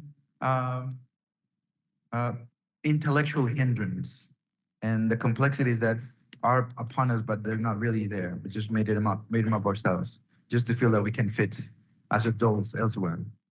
So yes, this is important work. And if we are not nurturing us as a natural resource, 50 years from now, there's not going to be many people that are going to care. And there are other interests that will make sure that Oregon that we love is going to be used for something else. Commissioner DeFries, I can't see if your hand's up, so if it is, just yell. I'm going to ask one more question, and I know that we have to watch the clock because I understand that you have to pick up your kids, Mauricio, so we'll get you out of here on time. Thank you. When we were in the Dalles, I remember hearing a lot about this topic, and I appreciate that this is one of the follow-up pieces to that. And I appreciate that this department, the director said at the time, we're going to follow up, and we have. And so this is a first step. But my question is, you have a couple more. Where, you know, is there, based on your interviews, based on what you've heard over the last discussion, you know, all these interviews, is there advice, if you were an advice-giving guy, on next steps? Yes, I mean, the report has a number of bunch. actionable, like very specific things like we could do. And then it comes also on tiers, things that are like, could be implemented immediately, some that could be, you know, medium term, and some that could be long term. And the whole process was designed to be a replicable method so that based on what I've learned and what we've done, if we wanted to do it elsewhere, then we have sort of like a place to start things that have worked and some things that haven't worked as much as we thought they would. But yes, I mean, ideally, the whole point is to just use this as an introspective tool, both for the agency, but also the communities that we serve, and see how is it that we can bring more of us into the things that we do and not become slave of the process itself, but just bring all this lived experience, all this wisdom that comes by just being us and where we grew up and who, what we like, into making this agency be a home as well for the people who are looking for the programs and services and things that we aim to offer. Maybe I could also add that I really appreciated as we went into this project, I had some pretty candid conversations with Mauricio where, Mauricio, we're not doubling in size as an agency. In fact, we're smaller, than we were 10 years ago. And so I just said, I worry that we're gonna do this report and it's gonna, it will just result in you need to be doing more and you need more staff. And that's not really something that can be, that's not something I can do as an actual item right now. And so I really appreciate that Mauricio took that to heart. And that's why in the full report, he actually goes in and he has like these different tiers, things that are very achievable today, a little bit more resources tomorrow. And then, if you ever had more resources, here's where you might think about putting them. And so, it really, for me, hit the mark in terms of, just not just giving us stuff that we can't use and run with, but really some things we can do immediately. Yes. And I think that's it. I mean, ultimately, if we wanted to create more resources and capacity, we need to have more folks involved so that we can have a larger revenue altogether. And so it's sort of like a feeding cycle. So if we are sitting today, then we may see fruits in the future that may itself allow us to create that new capacity. One thing that was also very interesting about this methodology is that I presented the agency with what we call a persona approach. And what it is, and this actually stems, or at least in my experience, from marketing and general communications, which is that rather than say, here are the things that you can do on behalf of this population, we actually create a fictitious person. In this case, this is Maria. She is married, has 2 children. Her primary language is Spanish with some English. She's a first-generation immigrant, works full-time, and just create a set of parameters so that when we think about tailoring whatever we want to do, programming, materials, collateral, we're not just thinking about this. And it is so much more effective when you narrow it down to imagining one single person. Because now, and what we know, we have discovered, this is absolutely proven by all kinds of research, is that when you use that methodology, you're far more effective at creating programming and resources that serve the larger group of the demographic that you're trying to address. And so it is funny that it is, again, just a way of thinking about it that allows us to be more efficient and optimize our efforts so that, let's say, if we were to create a fishing workshop opportunity for the kids of Maria, then we have already a number of specifics that we can operate on, rather to imagine how would this work for the whole of, Hispanic population. And so that is a thing that I think it's useful that we have in our toolbox, and that I'm hoping can be a guiding light in moving the needles forward and implementing things. Mauricio, can I ask you one Please. other question? I mean, this is extremely important work. I hope we all recognize that. And I think part of what shows that is, I think it's fair to say that just about every fish and wildlife organization in the union, in the nation, has dedicated time and effort to this work over time. And while I'm a little hesitant to ask this because we all know Oregon's the best state in the union, have you seen other states that have done really exceptional work in this realm, and then what that has meant for the work of fish and wildlife conservation within that state? Is there an example out there that shows how important and what the outcomes are from this work? Well, I have access to just a couple, but yes. So what happens if we were to see this work mature over, let's say, a couple of decades? What I've personally experienced with some of my colleagues in California, some of them in the East Coast, I believe, the Boston area, and some of them in New York, is that number one, there is a massive influx of new visitorship from diverse backgrounds that start moving into these recreational spaces as an entryway into the world of conservation, for instance. They are now understand what it does and specifically what benefit it has to them and their communities. An example, I mean, we were just talking about the Tualatin River National Wildlife Refuge. You just say like, well, what is it for? Or, well, it's nice for animals to, it's nice to visit, has nice, but what does it do for the water that you drink at home? That it had any relationship whatsoever. And so creating space for those conversations to over time, because this is a long game. This is, in many of these programs that I've also seen mature, not here in Oregon, at the beginning, it was a handful of people that would show up. And that was, somebody would say like, oh, maybe that's not a great success. You should try something else. No, this is something that, just like a plant, it requires patience and it requires time and energy consistent. Those programs that had a handful of folks 5 years ago, now they are packed with families that bring their own relatives that now have a sense of ownership of what this is and continue to invite more folks, continue to, whenever they're called upon to participate, they are already there. And that is what we're hoping that we can also grow here in Oregon.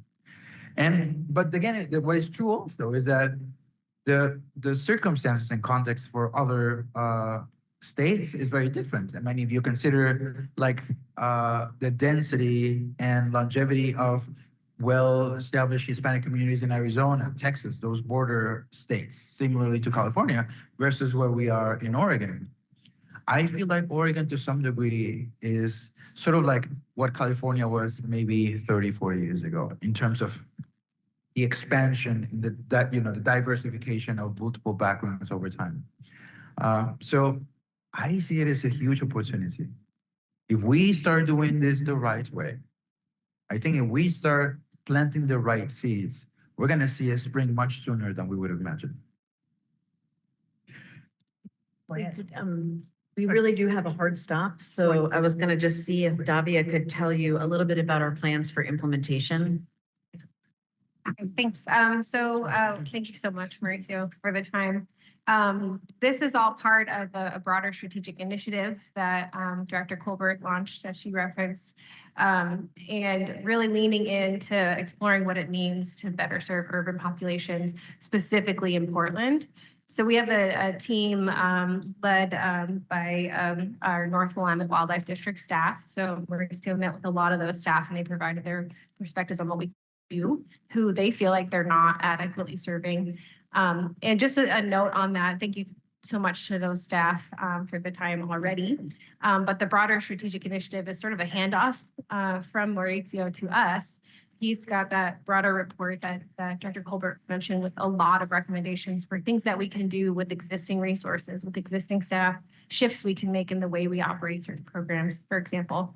And we've committed in our OCRF grant to do at least one of them by the end of 2026. And I think we're hopeful to do quite a few more. And so the leadership of the project will shift to ODF&W in the coming weeks as we identify which of those recommendations we want to lean into first and then actually implement them. So I think we'll update the commission as we do that and then try to tick them off, which is not necessarily the way we want to frame it. But I think one of the key questions, reflecting on what I've heard from you all, is sort of like being more human. And how is an organization more human? It's really a challenge, but the organizations that Mauricio talked with create like a great opportunity. Those are organizations that are more trusted than a state agency, for sure, and that we should lean into our partnerships with those organizations. to sort of be present and authentic and make the deposit. I really like that metaphor also of making the deposit in the bank where we can make a withdrawal that we have about 20 staff in the North Willamette Wildlife District, which is not that many for 2.5 million people. And so I think that we have a lot of opportunity to sort of lean into the recommendations, but in targeted ways that'll sort of start to build momentum and make progress. So there'll be more to come on this, and really grateful for Mauricio's time and sharing with you all today. Thank you, Mauricio. Thank you all very much. I appreciate it. Thank you all for listening. Appreciate you. Thank you for coming in. I know that we've come against your hard stop time, but we appreciate it a great deal. Yes, and just thank you for all of your work on this effort, and we're excited to get started on the next phase. So My absolute pleasure, of course. thank you. Thank you.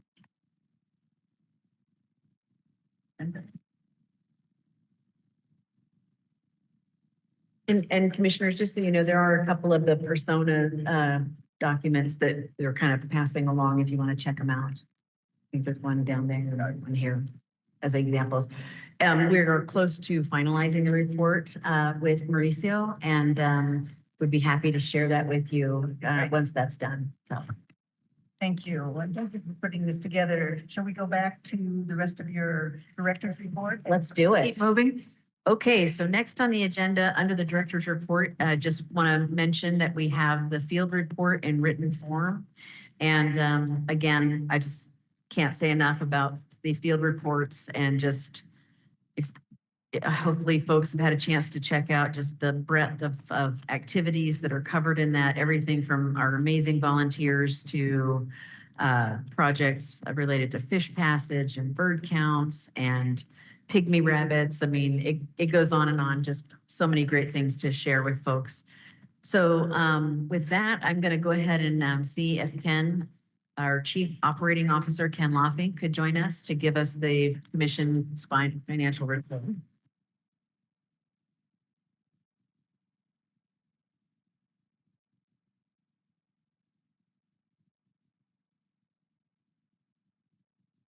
Good morning. Good morning, Chair Wall, Vice Chair Hatfield Hyde, Commissioners, Director Colbert. For the record, Ken Loffing, Chief Operating Officer for the Department of Fish and Wildlife. Pleased to be here this morning in my old stomping grounds in Eugene, Springfield, in the shadow of the great University of Oregon. Go Ducks. Had to slide that one in there, sorry. Have a quick and easy financial report for you guys today. We'll start with an ending balance update and move on to a couple of different items. So for the month of closing December 31st, 2025, the department has an unrestricted cash ending balance of $68 million and a restricted cash ending balance of $90.3 million for a total of $158.3 million in custody of state treasury. As previously reported, the unrestricted cash balance includes $17 million in insurance funds allocated for damages that were incurred during the 2020 wildfires. So our true unrestricted ending balance is right around $51 million. The end of December also marks the 25%, the quarter mark in the current biennium. So we're 25% of the way through. And I'll just report that through the first quarter of the 25-27 biennium, all agency expenditures and revenues are tracking as expected. Moving on, as previously reported, we have a reduction exercise that we're going through with the Oregon State Legislature right now. Back in November, the department, along with all other state agencies, submitted 5% reduction options for lottery fund and general fund for consideration by the legislature to balance the budget this biennium. Unfortunately, at this time, don't have an update there. We are in the midst of the legislative session. If there are reductions that are taken, we expect that to be in an end of session budget bill. And right now, we don't have any details on that. So we're anxiously awaiting, any news there from the legislature. In January, I did mention that we had a very important revenue forecast coming up on February 4th. That would be important for this exercise. So that state economic and revenue forecast did come out, and it was largely positive. Largely positive for the first time since last May's forecast. They are projecting a positive ending balance for general fund for the end of this biennium. So a good swing, a positive upswing of several $100 million for general fund. So definitely take the good news there.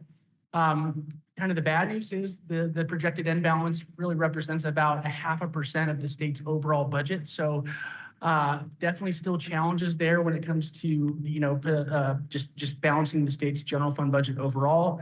Lottery fund also saw a significant increase, but there's still challenges ahead there too, as when it comes to expected revenues and expenditures. So I will say, let's take the positive news and hope for the best, but there's still challenges ahead, and we'll see how it shakes out this legislative session when it comes to our reduction options. And then finally, just a brief update on 27-29 biennium budget development. So we are at the beginning stages of budget development for 27-29. Our division administrators and region managers have submitted preliminary policy option package concepts for consideration. The next step is really taking those concepts and narrowing them down and then moving forward for full development of those concepts. The state agencies won't receive full budget instructions from the Department of Administrative Services Chief Financial Office, DAS CFO, until March 17th. At that time, we'll incorporate kind of those budget instructions into our budget development process.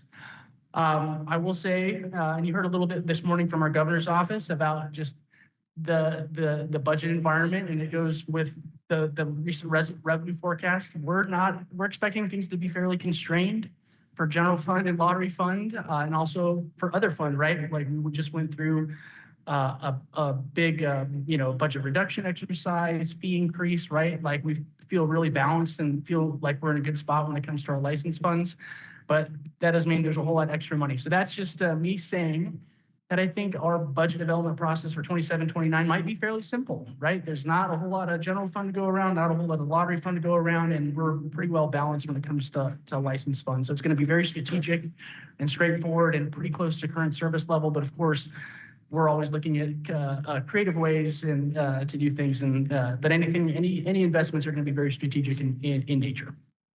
I'll just end it there and happy to answer any questions. Go ahead, and then I have a question. Yeah, thank you, Chair Wall. Again, I had a question asked me a while back on license revenue. And then there's also revenue basically that comes in like through federal agencies based on license sales, stuff like Pittman Robertson, that kind of stuff. Okay, where is that? Is that shown on the revenue chart? Is that under the Hunter Angler still license revenue? Yeah, Chair Wall, Commissioner Spellbrink. So the revenue, if you go to the top part of the spreadsheet, so the revenue, so two-parter there. So hunting, obviously revenues from the sale of hunting and angling licenses and commercial licenses. Those are in the first two lines underneath other funds, and then those like Pittman Robertson, Sportfish Restoration Act funds that come from the federal government. Those are captured in the federal funds lines. So those are, like you said, you're alluding to it, like those are projections, like our budget has, we're projecting $209 million in federal fund revenue, right? That could be adjusted down a little bit or up a little bit, depending on, some match, what the allocations are from the federal government when it comes to those two pots of money, but they are captured there.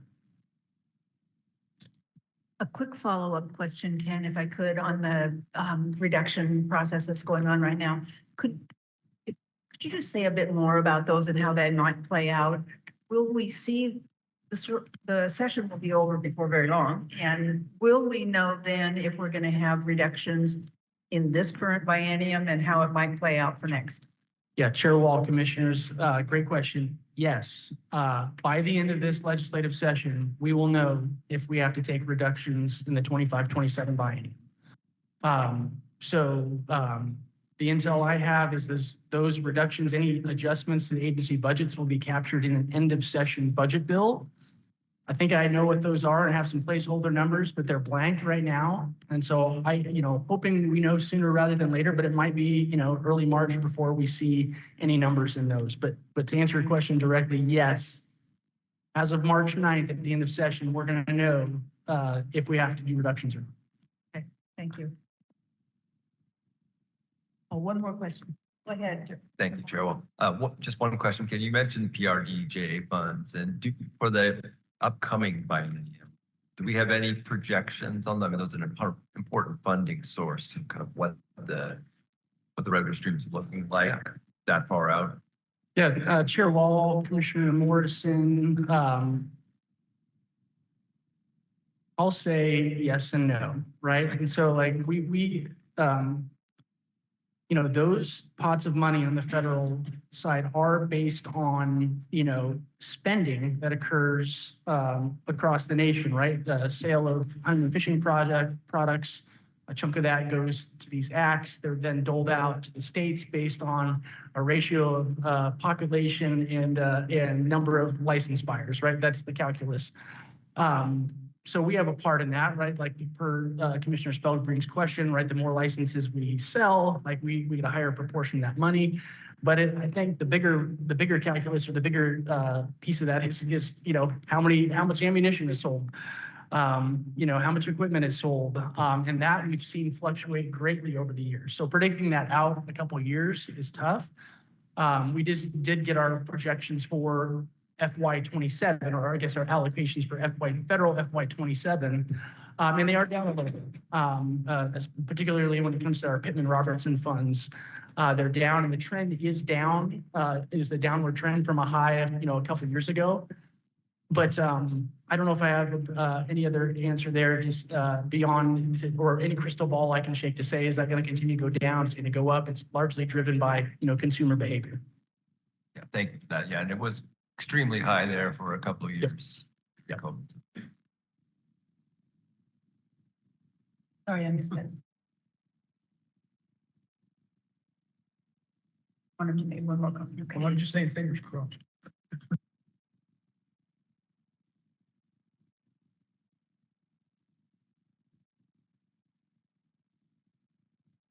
think that's it. Thank You very much, and good luck with the rest of the session. Yeah, thank you very much, Ken. Well, so commissioners, that concludes the director's report this morning, unless you have any other questions for me.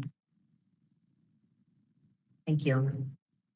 And just so people know where we are in the agenda, and so the commissioners, if I'm going to try to regroup here so we know where we are. We have temporary rules still, we have public forum.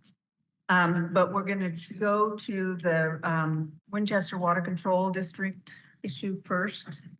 And I need to glasses and let people know what's going on with this one. So we will come back to those other two items, but we're going to do Winchester first. And I need to read this into the record. We will proceed to Exhibit A. There will be a brief staff presentation consisting only of basic historical facts directly from the administrative law judge's proposed order for the benefit of the public. And commissioners, when we hear the presentation, we won't ask staff questions on that. We only can use the record that already exists for making this decision. So we will hear the presentation, and then we will go into executive session. And for the executive session, so the audience knows, we were going to clear the room because that's how because the commission needs to meet. But instead of that, the director came up with a solution, which means we will go into the storage room over there for that executive session. You can use this room and stay here. So just for everybody, so you know what's going on. So I think we're ready for his staff presentation. And there's Greg ready to give it to us.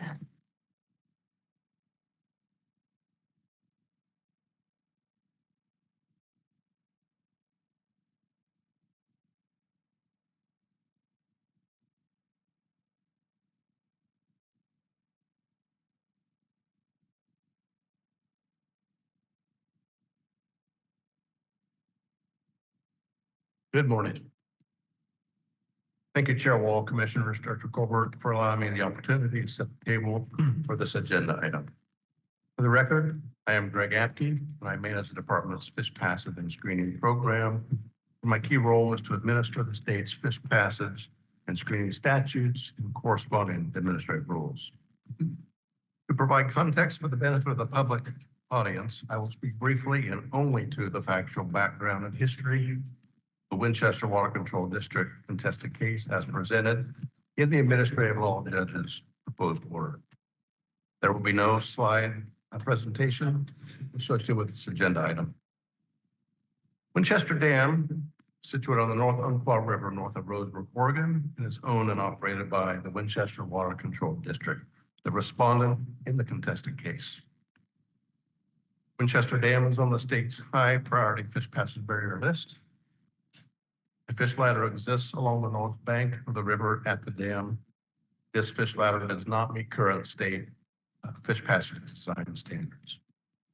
In 2022, the respondent submitted an application to the department to request that the department approve a temporary cessation of fish passes for a 3-week dewatering period to facilitate repairs in the normally submerged areas of the dam, during which period the North Umpqua River would be directed entirely through the dam's spill gates. The application for temporary closure of the existing fish ladder proposed to complete in-water construction work during the period of July 22nd through September 15th, the period of minimum fish passes migration, with the initial phase of the project to include a 3-week dewatering of the dam facility. On August 17th and August 25th of 2023, ODFW staff visited the construction site. During both site visits, staff observed construction activities, the replacement of sheeting along the upstream face of the timber crib section of the dam, following the respondent's submission of a post-construction report, which stated, and I quote, repairs to the timber cat included new ultra-high molecular weight, or UHMW sheeting, on the entire surface of it, and additional work at the fish passage ladder timber dam area interface.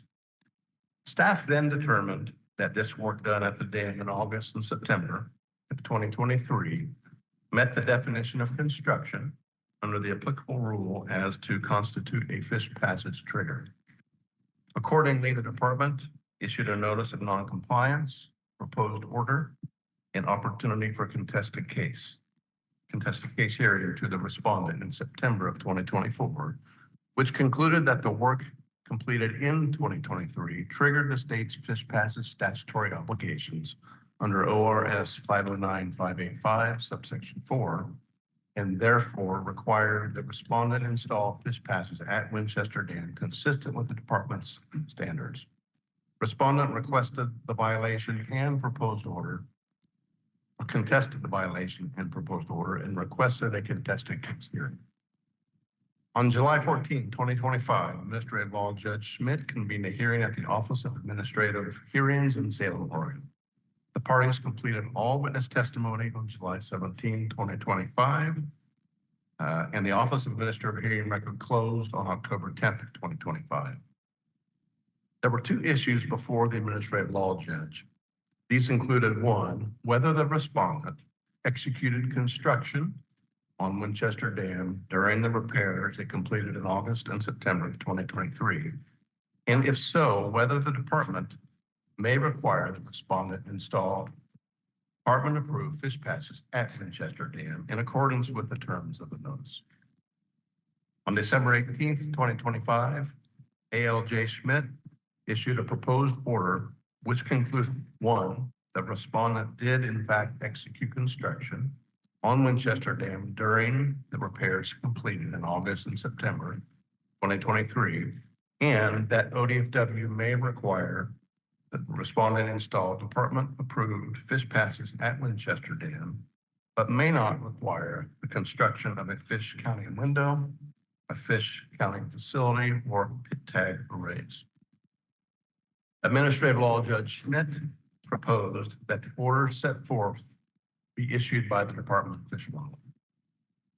In summary, today, the Oregon Fish and Wildlife Commission must consider the record, the Administrative Law Judge's proposed order, the respondent's written exceptions and argument, and determine how to proceed with respect to the issuance of the final order.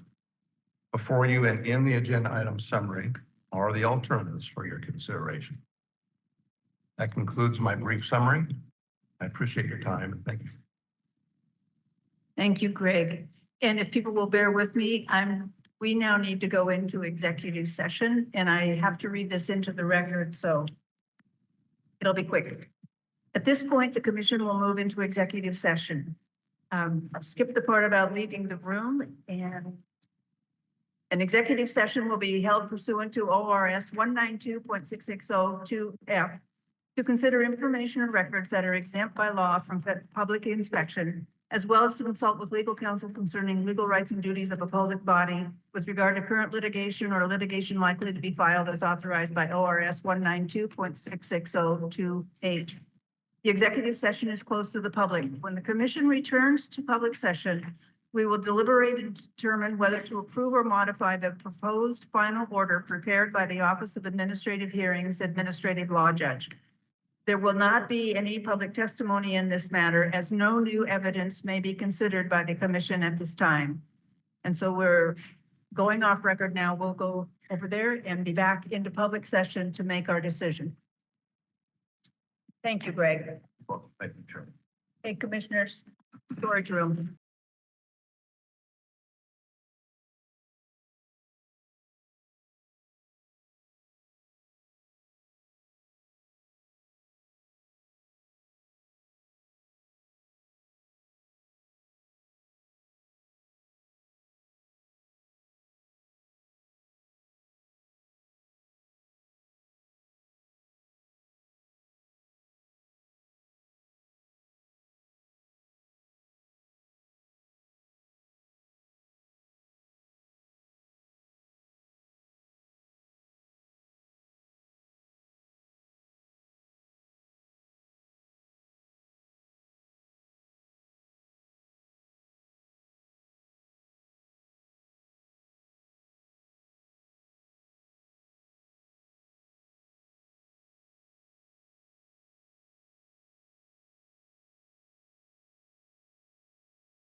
Okay, thanks. Thanks, Adam. Good to see you. I'm going to, with your indulgence, read into the record. We are back on the record and are about to commence deliberation in the matter of Winchester Water Control District. The commissioners have considered the record, including exceptions and argument filed by the district, as well as the proposed order issued by the administrative law judge assigned by the Office of Administrative Hearings in the case.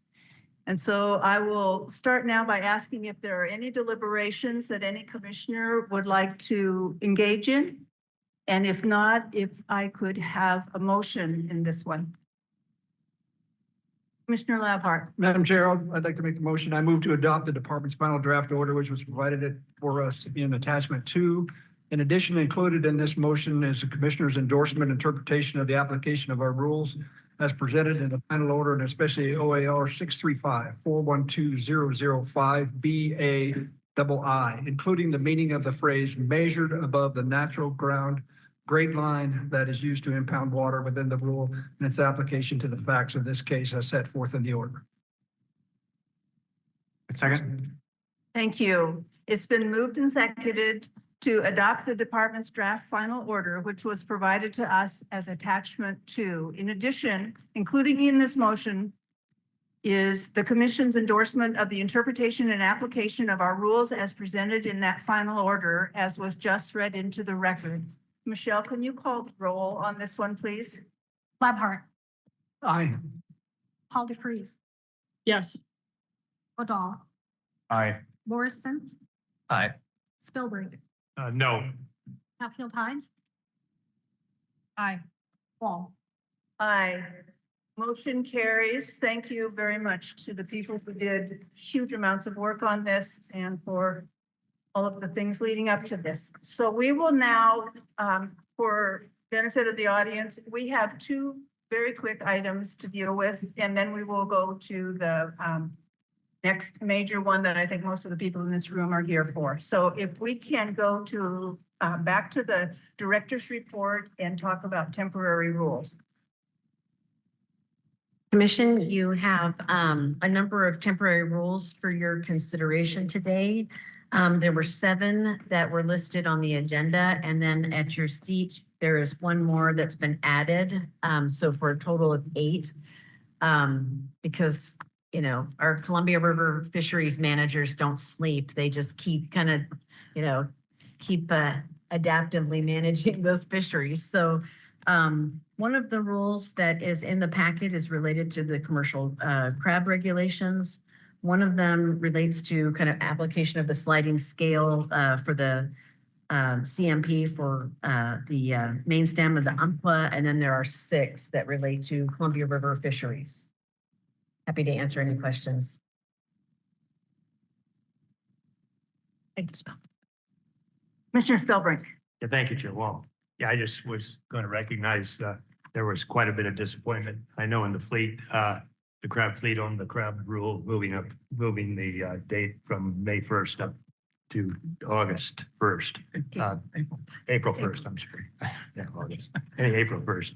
There's, you know, a lot of the gear has already left the ocean at that time, and then usually the price is high. And so especially some of the smaller boat fleet, that's the time of year where they can actually make a little bit of money. And I know they're disappointed in that because April, lots of times that crab fishery, the crabs aren't biting that well in February and March. And then it seems like in the spring, April, May, that they bite a little bit. You guys catch a few more crabs. And so they're definitely going to lose out on some income there. And I just want to recognize that. And I think they were a little disappointed they didn't get any input on that decision either. Yes. Thank you for that, Commissioner Spellbrink. And yes, I do want to just acknowledge that we definitely surprised folks with that one. And, you know, I've had a number of conversations with folks, many of those who are here today, just acknowledging that we need to do better in terms of making those changes. And, you know, just for what it's worth, from my perspective, it really kind of draws attention to this state that we're in right now of uncertainty. We don't have an approved conservation plan. We don't have a take permit from the federal government. And I think that that's kind of why you see we're kind of at a disadvantage because we don't have clarity right now. Thank you, Director. I appreciate, and I bet people in the audience do too, that the department recognizes that kind of difficulty. The discussion that we're going to have soon will get into those same issues quite a bit. So I appreciate it. And we will have a lot of discussion about that part of the rule and other parts. So thank you. Is there a motion on the temporary rules or any further questions first? Seeing none and not seeing a hand up, is there a motion? I move to ratify the 7 temporary rules set forth on February 20th, 2026 agenda and temporary rule 635-023-0101, setting recreational retention fishery for sturgeon, the Dallas Pool and adjacent tributaries, adopted on February 19th, 2026. Thank you. Is there a second? Second. Thank you. It's been moved and seconded to ratify the 7 temporary rules set forth on February 20, 2026 agenda and the temporary rule as was just read into the record that we were given today. Let's do a voice vote on this. Spellbrink, Yes. Labhart, Yes. Hall DeFreeze, Yes. Dahl, Yes. Morrison, Yes. Hatfield Hyde. No. Wall. Yes. Motion carries. Thank you. And there aren't commission updates or other business. Are there, Michelle, is there anybody signed up for public forum? It's the one gentleman. I've just heard from Joe. He was signed up for public forum, but he is not going to be able to make it. Okay. He may come by later in the meeting. Then I think we are ready to move into Exhibit A, Winchester Water Control District. Minutes, sorry. What? Just, let's go to the minutes of the January meeting. And if there are questions or revisions, let's hear those. Otherwise, could I hear a motion on this one? I move to approve the January 16th, 2026 meeting minutes and with continued authority to correct grammar and punctuation. Second. It's been moved and seconded to approve the January 16, 2026 meeting minutes as was just read into the record, and we'll do a thumb vote on this one, please, commissioners. Those in favor, looks like it's unanimous. Michelle, thank you. Chair Wall, I didn't hear who the second one. The second was Commissioner Moldal. Oh, Commissioner Morrison. Morrison. Thank you. Then we will go to the Winchester Water Control District. We're ready to go. All right.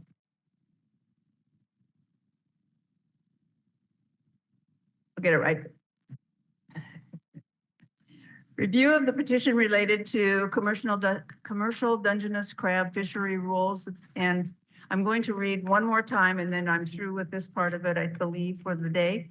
The commission will consider an Administrative Procedure Act requesting modification to commercial Dungeness crab fishery rules. The commission will be asked to either deny the petition or accept the petition and initiate rule proceedings. And we are ready for staff presentation on this one. So will you introduce yourselves and start right in? Absolutely. Good morning, Chair Wall, Vice Chair Hyde, Commissioners, and Director Colbert.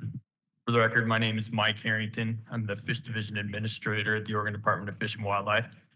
And I'm here today with Justin Ainsworth, our Marine Resources Manager, to inform the Commission's decision on whether to accept the petition to initiate rulemaking or to deny it to address the ongoing issue of marine life entanglement. And as you'll hear from Justin, the department and the commission have been in a multi-year process with NOAA's National Marine Fisheries and industry and our Entanglement Advisory Committee to reduce entanglement risk in the fishery. And over the past decade, many of you have participated in that rulemaking to adopt measures to minimize entanglement risk.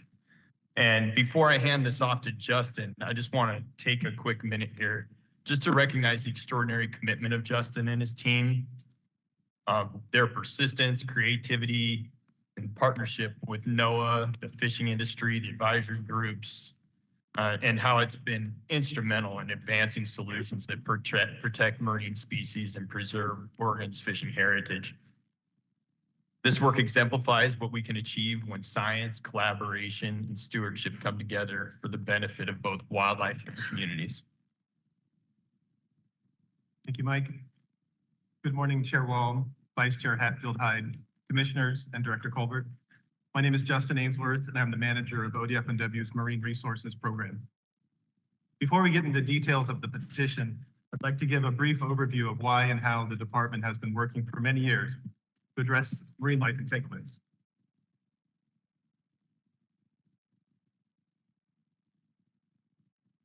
I'll change slides for you, Justin. Next.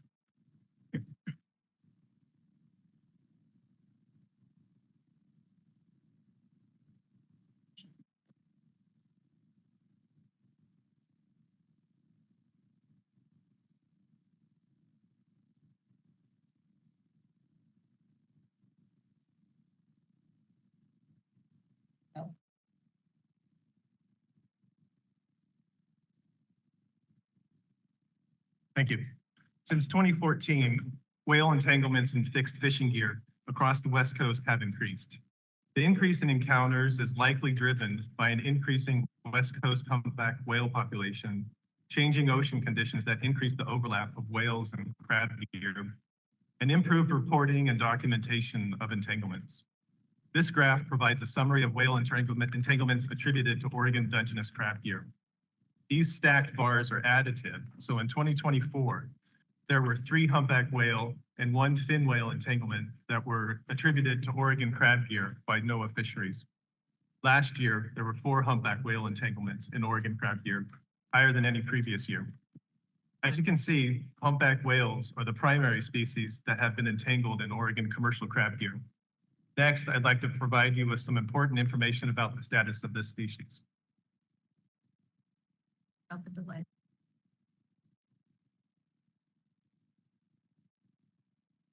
Humpback whales are divided into 14 distinct population segments, or DPSs, with 3 occurring off the West Coast. The Central America DPS, which is listed as endangered under the ESA, and the Mexico DPS, which is threatened, and the Hawaii DPS, which is not listed as endangered or threatened. The majority of humpback whales off Oregon belong to the threatened and endangered groups. Coastwide, humpback abundance has been increasing by about 8% per year since the late 1980s.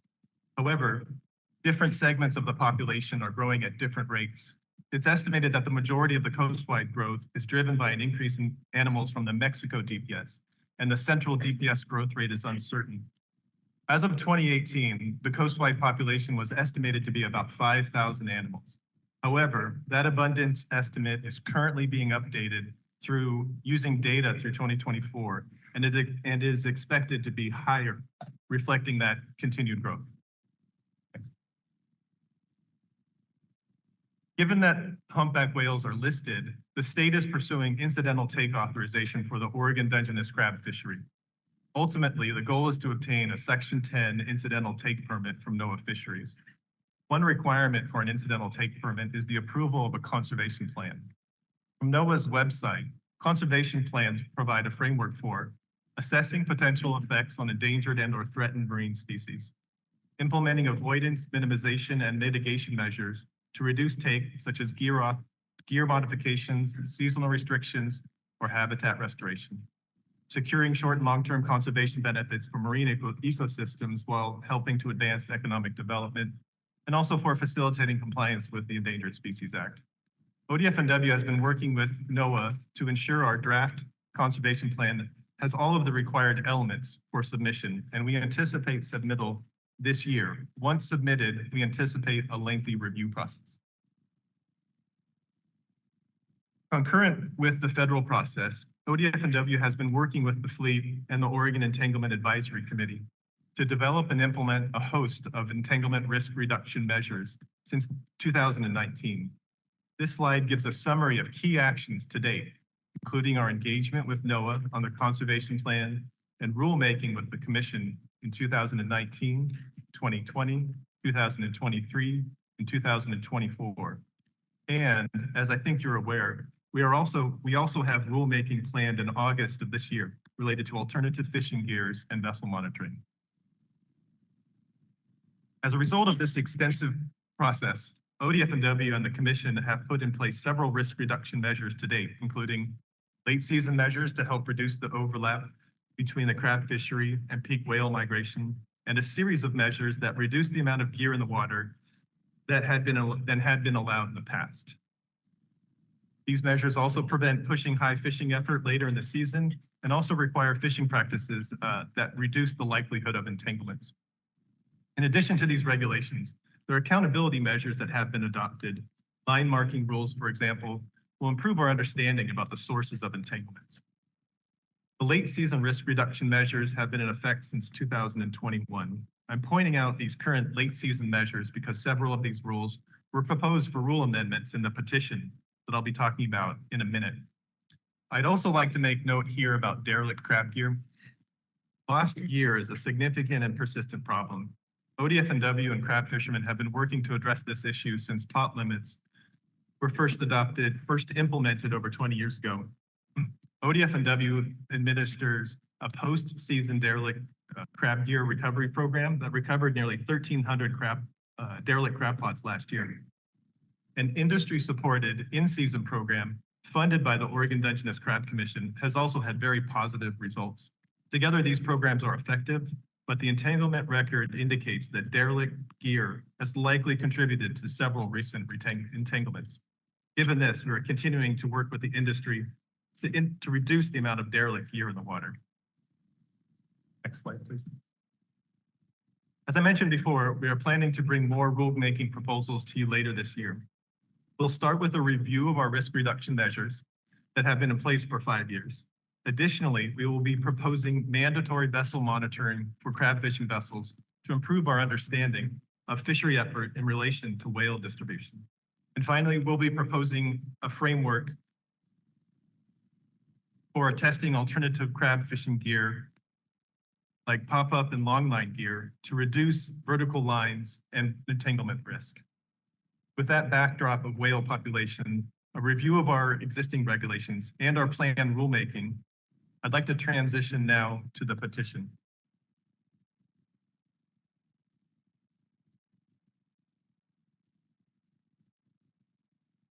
Thank you.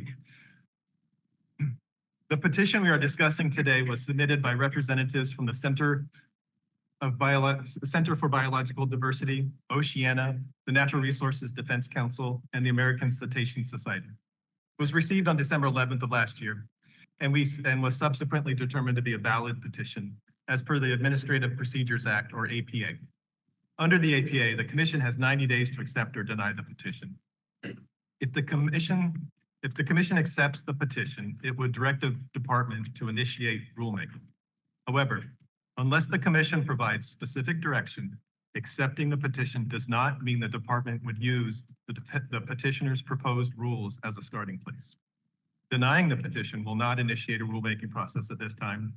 That said, we already have plans to initiate rulemaking on measures addressing marine life entanglement, regardless of the outcome today. Here's a brief overview of the proposed changes.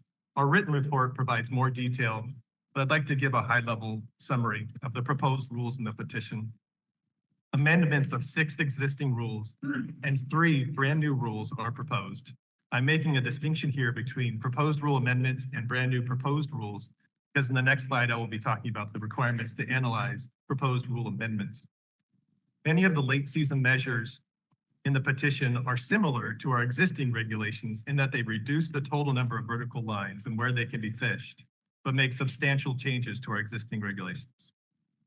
In addition, the petition requests full authorization of pop-up gear and a prohibition of conventional gear after April 1st, starting in 2028. Currently, there are no rules or statutes regarding the public notice of entanglements, but this was included as a new rule in this petition. Similarly, there are no current rules or statute that require emergency fishery closures in response to a single unauthorized take. In accordance with the APA requirements, the following factors must be considered by the Commission during review of an APA petition requesting the amendment or repeal of an existing rule. The 6 factors are only applied to the existing rules, not to the actual proposed amendments. Furthermore, proposed new rules, as some in the petition are not subject to the 6-factor analysis. For the most part, 6 factors give necessary background for the department and the commission to consider. The 6 factors are not evaluation criteria to determine whether a petition should be accepted or not, but should be viewed as a minimum consideration around how our existing rules are addressing a problem.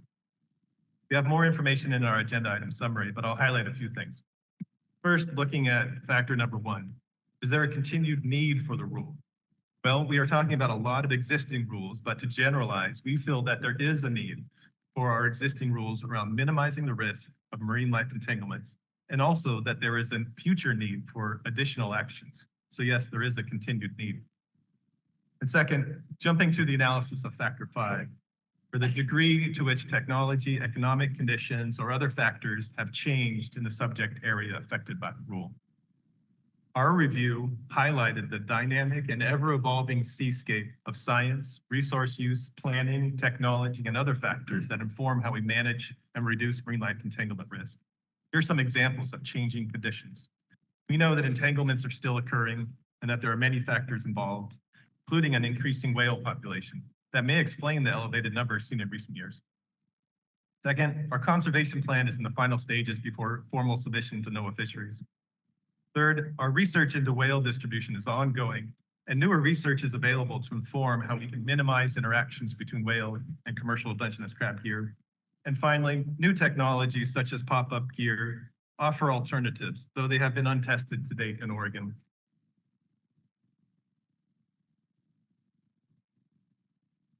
What you have read in public comment and will likely hear from all of those behind me in public testimony is consistent with what we have been hearing about marine life entanglement rulemaking. Those in support favor efforts to reduce marine life entanglements, including more restrictive late season measures, use of alternative gears, and in-season closures in response to elevated risk for observed entanglements. Those in opposition are concerned about the petitioner's proposed rules, including the financial impacts to small businesses and coastal communities, and also the disproportionate impacts to late season participants.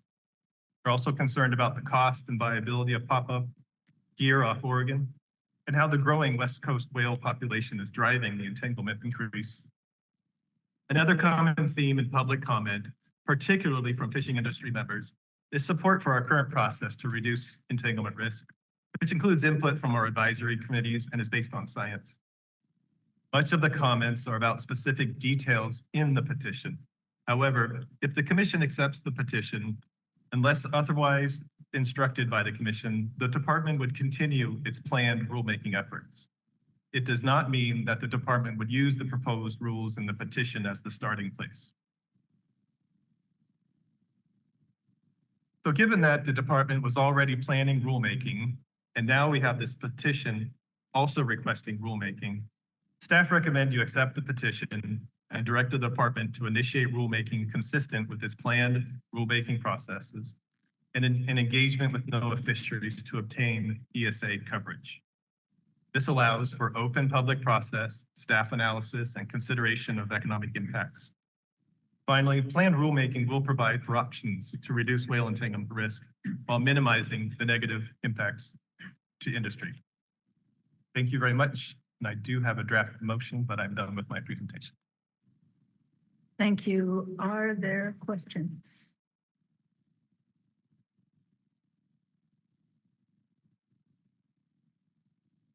I don't know if it's a question, but I guess I really want to emphasize that final point that you were making there about what the staff recommendation is and what the impact of that is. And it's to continue, well, maybe I should ask you to repeat it. It's to continue making efforts that are already ongoing, science-based, involving many stakeholders. But I would ask you if you could repeat that again, because I think it's incredibly important. Yes, Chair Wall, Commissioner Morrison, thank you for the question. We've, as I outlined, have had rulemaking for many years on the issue of marine life entanglement. And every time we do bring rules to this commission, we do a staff analysis. We work with our advisory committees, both our Entanglement Advisory Committee and our Oregon Dungeness Crab Advisory Committee. We hold public meetings. We do a thorough fiscal impact analysis. And ultimately, so public input is very much part of our rulemaking and consideration of economic impacts. I think there will be more questions on that very issue, but I think what we'll do now is go to the Chair Wall, sorry, I know you can't see me very well, but I have my hand up. Can I ask a question really quick? yes. Okay. I just want to clarify, maybe you can explain what the difference would be if we accept in what followed. So if we accepted your proposed motion, what would change if we denied the motion? Would there be much difference in the actual actions after that motion was passed? Commissioners, if I could respond to that. And I think we acknowledged in the staff report that this is a very awkward action for the commission to take. You are being petitioned to do rulemaking and we already were doing rulemaking. So I would say that from the department's perspective, our recommendation fundamentally is that we stay the course on the planned 2026 rulemaking, the scope that was anticipated in that. And I think that you could deny it or accept it as long as you're clear that that's the rulemaking that we are going into. If you are asking for us to expand the scope of our rulemaking beyond what we planned, then we would want to be really clear that it would take longer. And, you know, it's not going to speed up the process if you add more to the scope. And so that's fundamentally the department's perspective, is let us stay the course with our plan rulemaking. So Commissioner Halder-Freeze, I think you could look at it, you could deny or you can accept as long as you tell us to do what we were going to do. That's helpful. And if you do something else, and then, or you could tell us to do something else, but that's when we'll tell you what that impact would be to our plans. And just we will get more clarification as we go through of what it means to continue the current path as well. So we would know what the intersection would be between the petition and our ongoing work. We are ready, I believe, to move to public testimony. There are a few things I'd like to mention to the audience about the testimony. There are a lot of you who would like to speak, and so we are going to 2 minutes. We will first let the elected officials speak, and we have a few of them that would like to speak. We'll try to, if people have driven a long, long way and want to identify that to us, we'll try to move you up earlier. I think it's absolutely fine if we listen to this stuff, we've read hundreds of pages of testimony that you have sent in. If what you're about to say in your 2 minutes has already been said, feel free to either skip testifying if you would like, or just come up and say, I agree with the people that have already said X or ditto. And that is a fine answer in testimony. There are a few things I would ask in the testimony. Of course, if we can keep it civil, that is absolutely better. We're trying to find the best solutions to incredibly complex issues. All of you have been struggling with these for years. We've been talking about this, not just since 1920 or 2021, but before that as well. These are complex, ongoing issues, and everybody's trying to find decent solutions. If you can avoid, and I just have a couple more of these, if you can avoid ascribing motives to other people in your testimony, it's heard better. And by that, I mean, if we can hear what you think, not what you think of of another speaker, that keeps it civil, it keeps it fair. And it avoids us feeling like we need to bring somebody back up to tell us what their actual information or motives are. So if we can hear from you what you think and what you want to have happen, that's important. And that would be avoid having anybody be called back up to defend themselves. So help us keep this as concise as we can and as fair as we can, and give everybody a chance to speak. And with that, I will move to Representative Court Boyce. And then we have two county commissioners who will be virtual. Oh, well, she probably. Go ahead. One moment, Representative. I won't take long. Commissioner Spellbrink, go ahead. There's a statement I need to read. That's, I declare a potential conflict of interest in issues affecting and relating to the commercial Dungeness crab fishery. I was a commercial Dungeness crab fisherman for 40 years, retiring in 2015. My business, Allied Marine Incorporated, owns an Oregon Dungeness crab permit and retains a small, although shrinking, partial ownership of a 56-foot fishing vessel, the Alliance. Thank you. Thank you, Madam Chair and Director Colbert. Wonderful to be here. Been friends with some of you for a lot of years. I drive in and I see a big trailer full of crab pots. For just a second, I thought I was back home in Curry County. Made me feel really good to be here.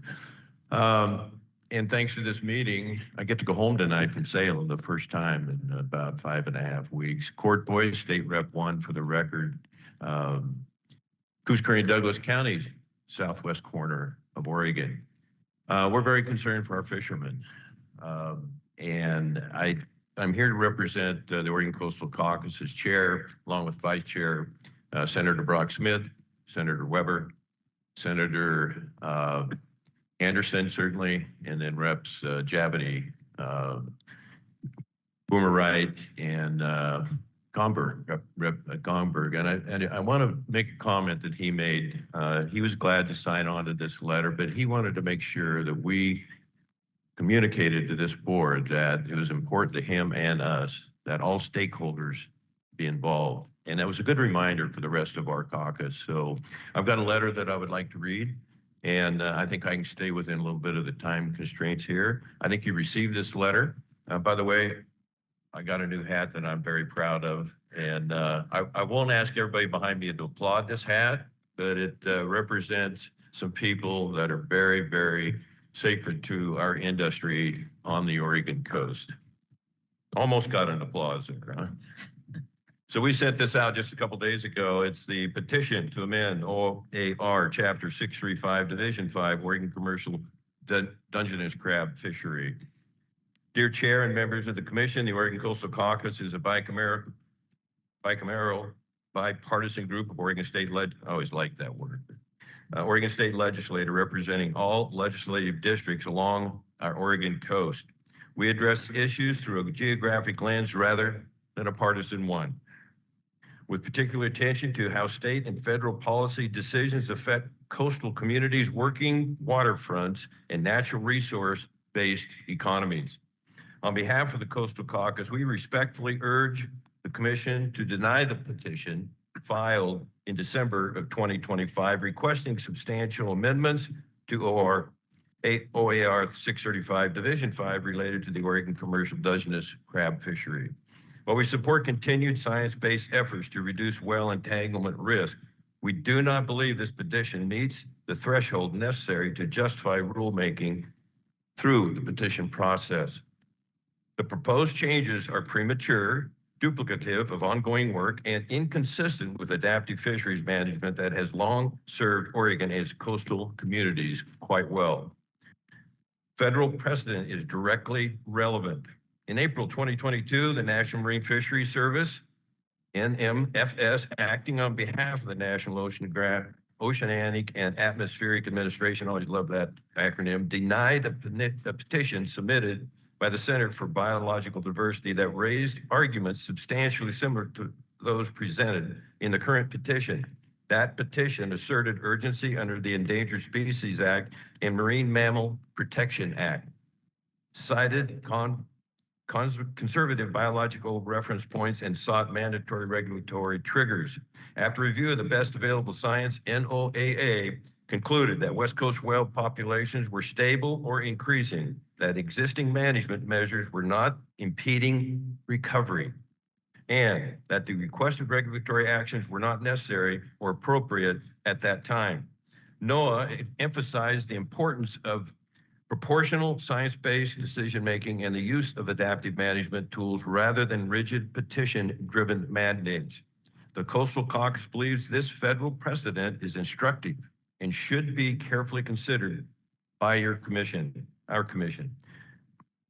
The petition duplicates and undermines ongoing Oregon processes. ODF&W and the commission are already engaged in substantial work. You heard testimony from your staff earlier on that, to address whale entanglement risk, including development of an experimental or exempted fishing permit framework for pop-up gear, scheduled commission consideration of additional risk reduction measures in 2026, and continued coordination with the NMFS to finalize Oregon's conservation plan and advance toward an incidental take permit under ESA Section 10. Accepting this petition would preempt these established processes. We believe in divert limited agency resources and risk delaying completion of work that is already underway through transparent public and collaborative channels. From a legislative oversight perspective, by passing these processes is neither efficient nor appropriate. Coastal economic safety and enforcement impacts must be weighed. The Dungeness crab fishery is Oregon's most valuable single species commercial fishery and is foundational to coastal employment, port infrastructure. I have 4 ports in my district, plus the neighboring Coos Bay North Bend, and year-round processing capacity. The petition does not include a credible economic or operational analysis commensurate with the scope of the proposed regulatory changes. Concerns raised by the process of fishery participants include loss of fishing opportunity associated with proposed seasonal prohibitions, substantial unfunded capital costs related to the mandatory gear conversion, safety risk associated with large-scale deployment of untested gear configurations, and unresolved enforcement and gear conflict challenges. From the perspective of coastal legislators, these impacts are significant.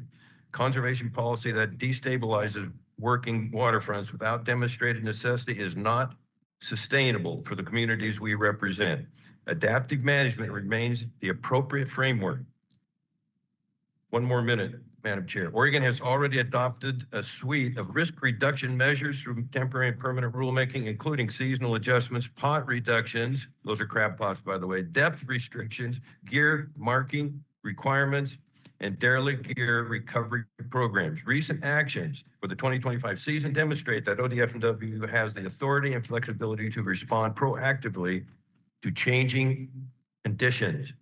The Coastal Caucus believes it is essential that the commission retain the adaptive capacity rather than replace it with permanent inflexible mandates imposed through petition. Finally, conclusion. For those reasons, including federal precedent, duplication of ongoing regulatory work, insufficient analysis of impacts, and the importance of preserving adaptive management, the Oregon Coastal Caucus respectfully urges the commission to deny the December 2025 petition as submitted. Should additional measures warrant consideration, they should proceed through established commission rulemaking process informed by Oregon-specific data, experimental fisheries, and continued coordination with federal partners. Thank you for your consideration. One final comment, Madam Chair and Director Colbert. Our fishermen, for many years, almost decades, we see the whales coming back. We know that their work, their efforts their community times. These people that at a risk as unknown to any other career in Oregon, they continue to do what's best for their communities and the coast of Oregon, and we got to keep them in business. And I think this is a great way to start to deny this petition. And I thank you for this time.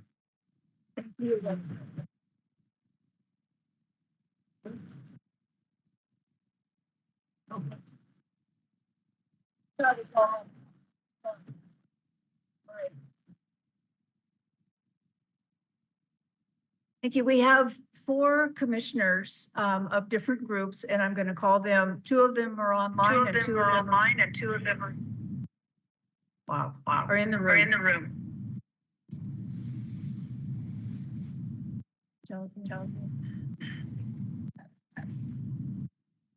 I'm going to keep going in spite of the echo, and they'll try to get rid of it. Chris Boyce, who is the Douglas County Commissioner. Mary Faith Bell, who's the Tillamook County Commissioner.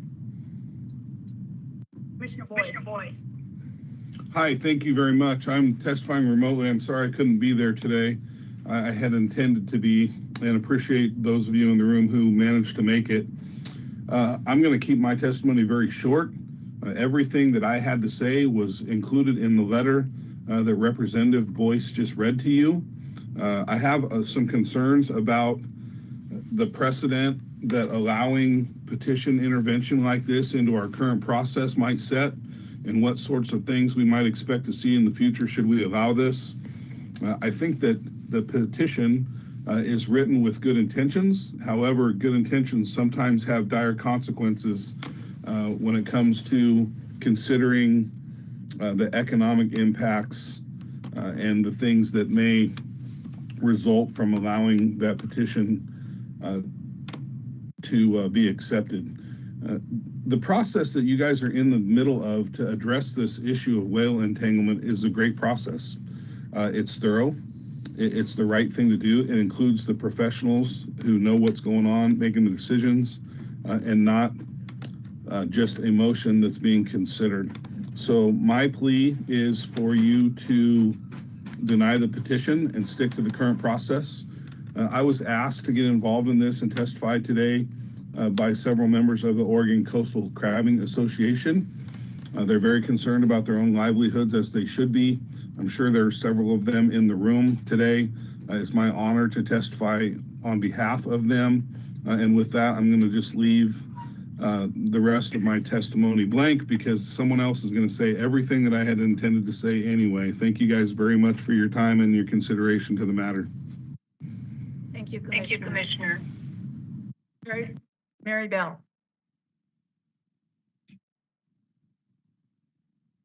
The next 2 are in the room. So Robert Browning and Courtney Bangs. Robert is Port of Garibaldi Commissioner and Courtney Bangs is Clatsop Commissioner. If the 2 of you can come up. And I'm just going to say who the next people are after that. Rex Leach, Nick Edwards, Crystal Adams.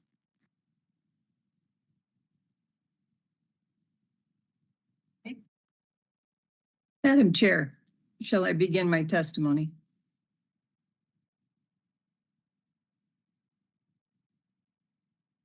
Go ahead. Is that Mary or? Yes. Mary Faith. That's Mary Faith. Mary Faith, Tillamook County Commissioner, do you want to go ahead? Thank you. Well, good afternoon, everyone. I'm sorry also that I can't be there in person. I urge the commission to reject the petition, and I just want to say, I want to read my testimony into the record, but I just want to say that it's not hyperbole to say that the future of Oregon's crabbing industry rests in your hands today. And I urge you not to cave to the threat of lawsuits from environmental conservation groups and continue with your own rulemaking process. And I'd like to read my testimony into the record.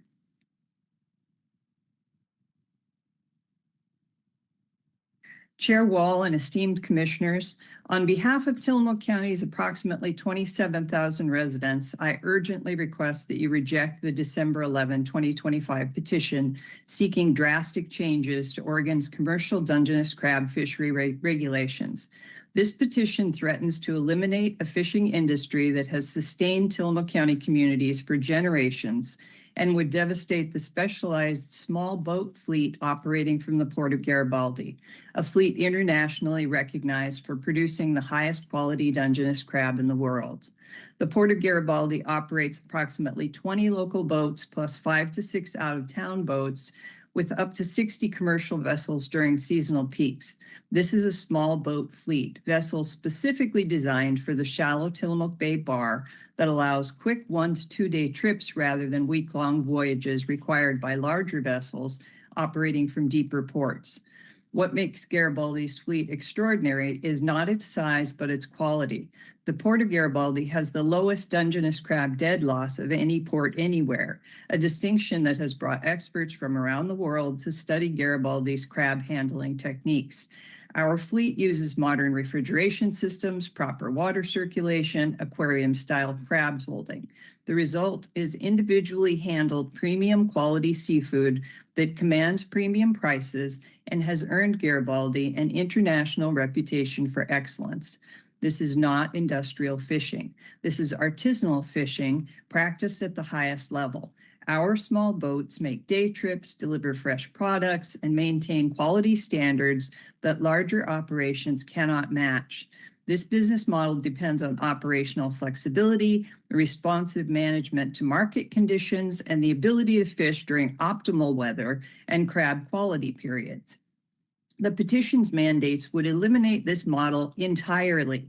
You cannot operate a small boat day trip fishery with a 40% gear reduction during the only months when weather and crab quality allow safe operations.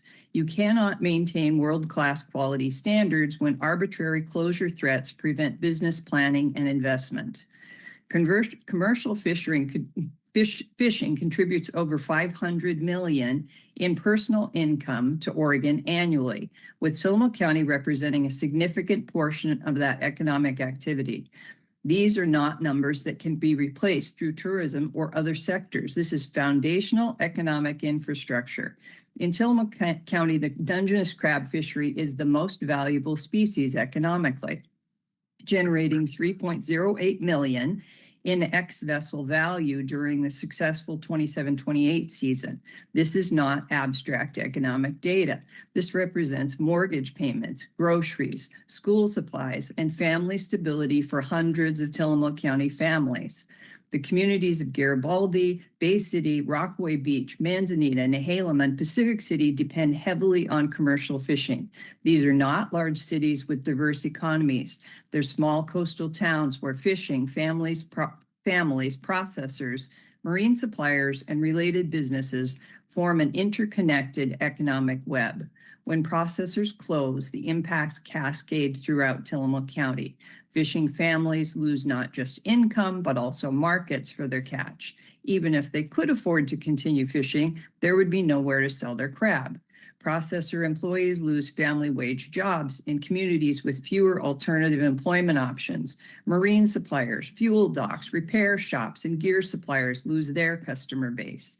Restaurants and retailers lose their signature fresh Dungeness crab, a major tourism draw. Property values decline as an economic activity contracts. Tax revenues decrease, reducing funding for schools, emergency services, and infrastructure. The cultural identity of fishing communities disappears as working waterfronts become tourist amenities without authentic maritime activity. While the petition claims to address whale entanglement risks, its actual effect would be to eliminate small boat fishing operations like those in Tillamook County.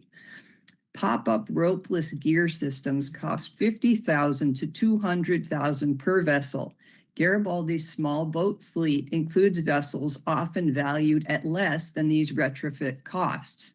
banks will not finance unproven technology tested for only 1 year.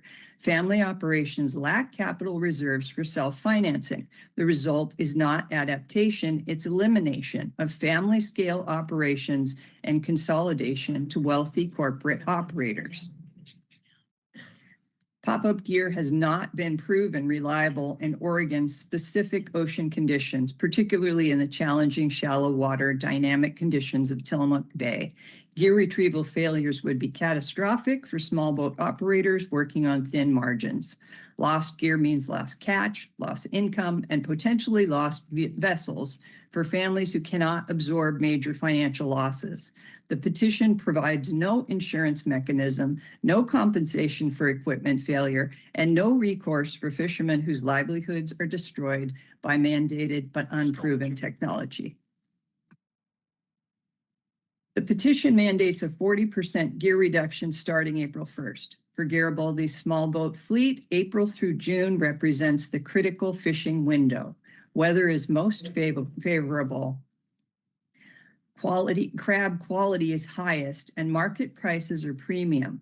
These boats cannot safely operate during November to March winter conditions. A 40% gear reduction during the only viable fishing months does not reduce income by 40%. It could eliminate 60 to 80% or more of annual income by targeting the brief window when small boat operations are possible. For operations already working on thin profit margins, this income loss is not survivable. Small boat operators cannot absorb 60 to 80% income reductions and continue paying vessel mortgages, equipment loans, insurance, mortgage, maintenance, and family living expenses. The petition includes language mandating subjective conditions of sudden and unpredictable full season closures.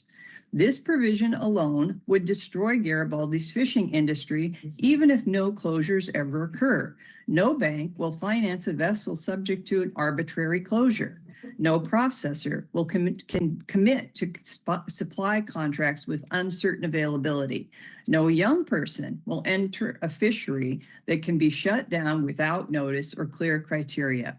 Business uncertainty kills the industry before any regulatory action.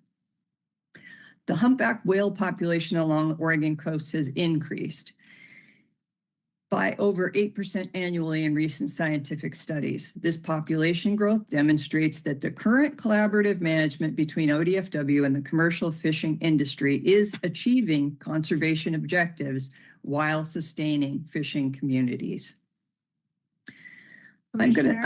Yes. I just want to let you know there are about 85 people that are waiting to testify. So if we could just be mindful of the time. Absolutely. Thank you. Excuse the interruption. That's okay.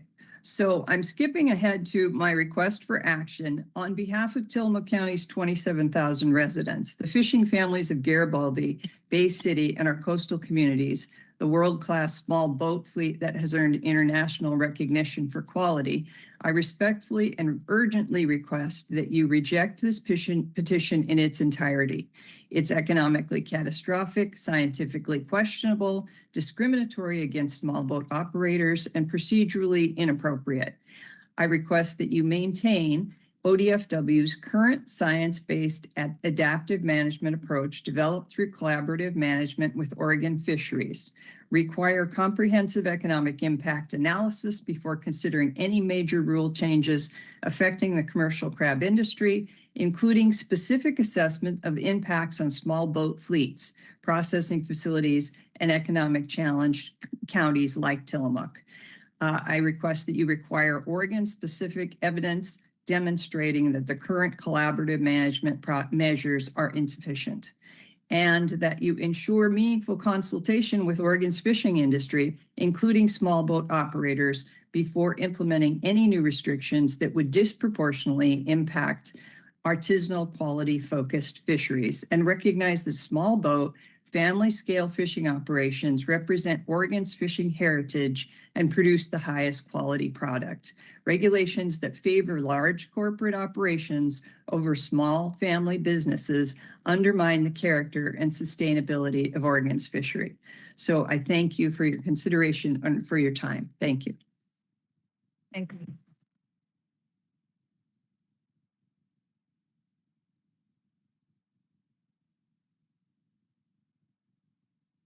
To the remaining commissioners, we really want to respect your positions. And if you could just recognize there are a lot of people waiting. So let's go to Robert Browning and then Courtney Banks and then Drew Farmer. And Commissioner Farmer, I'm sorry we missed you earlier. Oh, excellent. Go ahead. Hello, my name is Bob Browning. Not very good at public speaking, sorry. Chair Wall, Director Colbert, and members of the commission. I've been an Oregon commercial crab fisherman for over 40 years, and I own 2 boats that supply 6 families with their livelihood for the year. I'm also a vice president of the Port Commission of the Port of Garibaldi, and we would urge you to deny the petition regarding the rule changes to the commercial Dungeness crab fishery. While we share the goal of protecting marine life, and I believe that what we have been doing as a fishing fleet and ODF&W working together, I think is working well. And I really hate to see out-of-state interests come in and hijack the process. And I would just urge you to stick with what we've been doing and keep it in state and not let out-of-state interests take over. Other than that, everything else I wanted to say has already been said a bunch. So thank you. Thank you.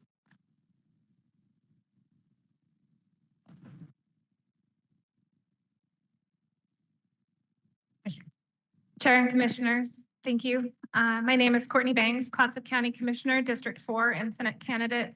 Astoria Warrenton accounts for over 1/3 of Oregon's total seafood landed value, with crab often being the most valuable single fishery. I respectfully urge you to deny the December 25 petition. This petition asks you to adopt rigid permanent mandates, removing space for adaptive measures when Oregon is already engaged in active risk reduction efforts. In 2022, the National Marine Fisheries Service denied a similar petition. After reviewing the best available science, NOAA concluded that the whale populations were stable or increasing, that existing measures were not impeding recovery, and the requested actions were not necessary at that time. The ODF&W and this commission are already implementing pot reductions, depth restrictions, gear marking requirements, derelict gear programs, and in-season adaptive measures. The department is also in pursuit of a federal incidental take permit. Moving through that federal permit process is a responsible, durable path. The crab fishery is Oregon's most valuable single species commercial fishery. It supports vessels, processors, and coastal families up and down our coast. The petition's proposal will eliminate significant fishing opportunities and impose substantial costs without a credible economic analysis, Oregon-based science, or even resolution of safety and enforcement concerns. For these reasons, I respectfully ask you to deny the petition. However, if you choose to move forward despite these concerns, I strongly urge you to do so in true partnership with the industry. Bring commercial fishermen, processors, and coastal communities to the table early and often. Develop solutions collaboratively, not in isolation. Build incentives and workable timelines so compliance is achievable and does not fall disproportionately on any small family or business. Any regulatory changes should be practical, Oregon data driven, and structured in a way that protects both the economic stability of our coastal communities and conservation goals. Thank you for your time and consideration, and I think may the force be with you today. Thank you. Commissioner, you can stay, yeah, Commissioner Farmer, go ahead, and then we'll go to Rex Leach, Nick Edwards, and Crystal Adams. Go ahead. Thank you. Drew Farmer, Coos County Commissioner, soft spot for maritime industry and Navy vet. I would have been very frustrated to come home and see that 1/3 of the fishing fleet was wiped out by a policy change. And that's what I've been told would occur if this item moves forward. What I'm asking for is, I missed letter here I won't reread it for you. As the commissioners in Coos County, we signed it. I submitted it as an individual on the 12th, so you've likely seen it already. And roughly what it asks for is that we prioritize the working Oregonians in the room over special interests out of California and Portland. It is notable to us that these requests generally come from folks that don't live in the communities that will experience the impacts. We have issues in our area already with poverty that'll be exacerbated by the destruction of the fleet. We have issues, some of what wasn't mentioned in previous testimony was issues around food security. Currently, if you're on the coast, you're able to buy seafood from the dock. It's a little cheaper than if you go to the store. That makes it a little more accessible to get food on your plate. Not processed food, but right off the boat, healthy food. Like I say, a lot of what I said has already been covered. I'll just note at the end, I do understand there's a concern around litigation and the fiduciary responsibility associated with potential litigation. I would encourage you to consider that if you deny this, I am sure you will be sued. If you approve this and the process does not go the way that the interested parties want it to go, they will likely sue you anyway. I'd ask that you make a stand at this point, deny the petition, and go at it head on. Thank you. Thank you.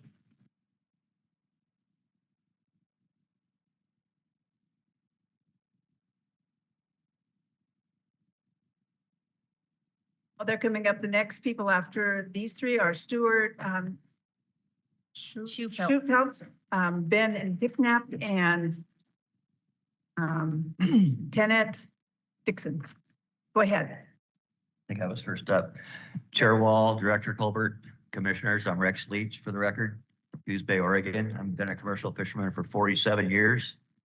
And I make half of my yearly money, if you will, for my business from the crab fishery. So I would just like to say, and save time, please reject this petition and ditto on all the previous testimony, especially Mr. Boyce.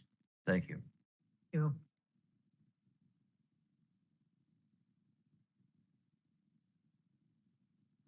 Go ahead, Nick. A little closer, I guess. I'm also a commissioner. I'm appointed by the governor for the International Port of Coos Bay, and I didn't know, I'm wearing a different hat today. So thank you, Director Colbert, Chair Wall, commissioners, and the Oregon Department of Fish and Wildlife staff for the opportunity to speak here today. I really appreciate your willingness to learn about Oregon's Dungeness crab fishery. For the record, my name is Nick Edwards. I'm the Secretary of Shrimp Producers Marketing Cooperative. Our vessels harvest Jordani pink shrimp, bottomfish, and Dungeness crab off the waters of Oregon, Washington, and California. As you can see here by today, the Oregon Dungeness crab fishery is the DNA of every coastal community throughout Oregon. The people in the back are pretty much the DNA. I'm here to respectfully ask the commission to deny this petition in its entirety. Under the APA, I want to address the economics and legal basis of the petition. The Oregon Department of Fish and Wildlife has implemented Oregon's Colored Rope Program, which all vertical lines will be 100% marked by 2030.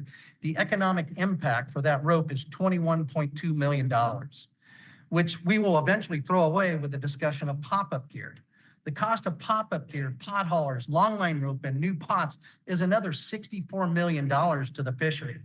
That's 383 active permits that are going to be economically impacted.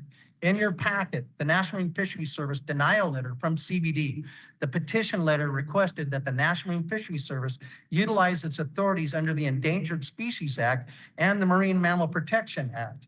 The National Marine Fisheries Service denied this petition in its entirety, saying in conclusion, vessel strikes do not appear to be preventing or impeding the recovery of the blue, fin, or humpback whales off the West Coast. Commissioners, the Oregon Dungeness crab fishery is no different. We are not preventing or impeding the recovery of humpback whales or leatherback turtles. Quite the opposite.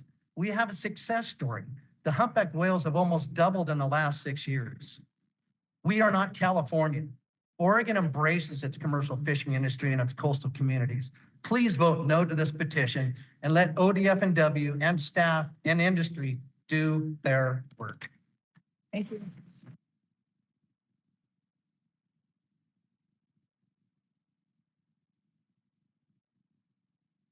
Go ahead, Crystal, and we'll assume we'll assume that you would like to applaud at the end of each one and we can skip it and just keep going. It's up to you.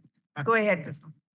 Director Colbert, Chair Wall, and Vice Chair Hyde, esteemed commissioners, thank you for the opportunity to speak today. As the Executive Director of the Oregon Dungeness Crab Commission and a lifetime member of this industry in Charleston, born and raised, I'm here on behalf of the men and women whose livelihoods and identities are tied to this fishery as mine are.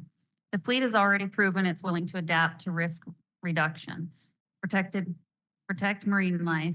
By working with managers and partners, the industry has had targeted science-based measures, including late season pot reductions, dynamic management tied to conditions on the water. These steps together with ongoing derelict gear recovery and gear marking efforts form the backbone of a broader conservation strategy that keeps this fishery both responsible and operational. The petition before you would sidestep the deliberate process with broad new mandates, including prohibiting conventional pot gear after April 1st and rapidly forcing a transition to alternative systems that are still unproven at scale and extraordinarily costly to implement. For many businesses, the level of investment required to convert is not a management adjustment. It's a breaking point. It's an exit strategy. Adopting this petition now would front load significant economic and social harm on coastal communities without clear evidence of additional conservation benefit beyond Oregon's existing adaptive framework. It would weaken years of collaborative work between the agency, industry, and stakeholders, and it would accelerate consolidation in a fishery that has historically supported a diverse, community-based fleet and shore-wide infrastructure. You have a focused decision before you today. Accept or deny this petition. Denial does not equate to inaction. It means staying the course, science-based adaptive management and planning already underway, continuing to redefine Oregon-specific measures with industry at the table, and ensuring that any future regulations are grounded in rigorous analysis of both ecological outcomes and economic impacts. On behalf of the Oregon's commercial crab fishermen, processors, and coastal communities, I respectfully urge you to deny this petition.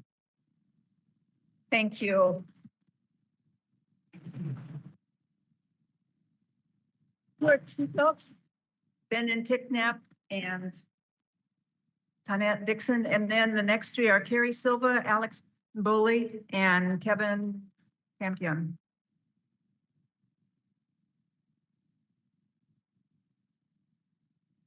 Is Stuart online? Oh, there you are. Okay. Go ahead, Stuart. Thank you. Thank you all for having us here. My name's Stuart Shoepeltz. I own the fishing vessel Terran Rose. My family has 2 other crab boats. Our family's been fishing in Oregon since 1979. I'm here to ask you to deny this petition. We're from Winchester Bay. We sell most of our product there. It's very important to our local communities. According to the science, the humpback whales and other whales are increasing, not decreasing. The whales are not in jeopardy. There needs to be more science to move forward on extreme gear modifications such as pop-up gear. It's not been tested in Oregon waters and would be extremely expensive to the crab fleet, as stated. The fleet has already been investing in the colored rope. Personally, I've bought over $30,000 of it for one of our boats, and I'm not even close to ready yet. Manufacturers can barely keep up with the demand. The new regulations for pop-up gear would nearly be impossible with how the petition reads. Most fishing families simply cannot afford this. Oregon crabbers have a long history of working with ODFW and successfully managing the fishery. Please reject this petition. Appreciate your time. Everything else was said very well. Thanks. Thank you, Stuart.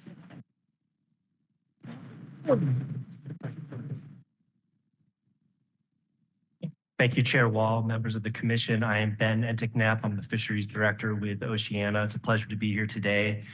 I would like to recognize the great importance of the Oregon crabbing industry.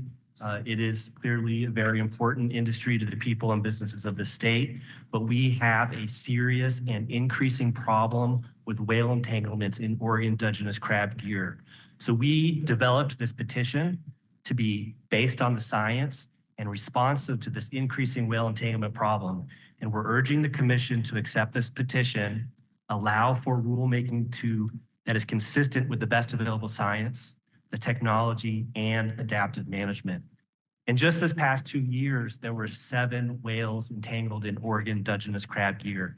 They can drag this gear for over 1,000 miles, all the way down to Mexico, where it restricts the animal, that prevents them from feeding, and they can slowly die. In fact, it's estimated that 75% of whale entanglements that are not freed by a trained response team are ultimately fatal. And the true estimate is much higher. There's only 1 in 5 entanglements are actually confirmed. And I want to be clear, there are 2 populations of humpback whales. One is threatened, the other is endangered. That endangered population is only growing at about 1.6%. It is not recovering. It's going to be a problem for years to come, and current take levels are not sustainable. Last, I want to just talk a little bit to the pop-up gear. This is an innovative solution that allows fishermen to stay on the water and harvest Dungeness crab in a way that avoids whale entanglements. The California Fish and Game Commission has authorized this gear for use in the springtime off California. There's a box crab fishery that's 100% pop-up gear. It works. I went out on a boat during experimental trials in Oregon to observe it. The captain and the crew like it. It's fast to run. They're setting out about a string of 25 traps, and 12 fishermen made $1.4 million using pop-up gear alone. This gear works. Thank you. Thank you. Annette. Folks, come on, we're all Oregonians. I am going to absolutely through and through. Annette, Okay. Thank you for having me. So I'm here in 2 aspects. I'm representing Newport Fishermen's Wives, and you received a letter from us, so I won't go into detail. I just want to say from the group, we are struggling to meet our community's needs as is. If this were to happen, our small boat fleet especially, we don't have the resources to completely help the devastation that would happen to our fleet. Also, I am a generational fishing family. We have a small boat, the fishing vessel Tawny Ann, but my grandfather started fishing out of here in the 1930s. And it was such an important resource to America that he was not drafted so that he could provide a healthy protein to our country during difficult times. And what we're seeing is the small guys that are providing a healthy protein and are stewards of the sea. We're seeing them being diminished and small businesses losing their livelihood. And I feel like we are getting hit on all sides right now. And we are, like I said, stewards of the sea. We try really hard to make sure. I've been on boats. I've watched the beautiful creatures that are everybody loves them. There is nobody that wants this to happen purposefully, but we're seeing our industry dying, and it's, I hope that you realize that and realize the struggle that we are already in. Thank you.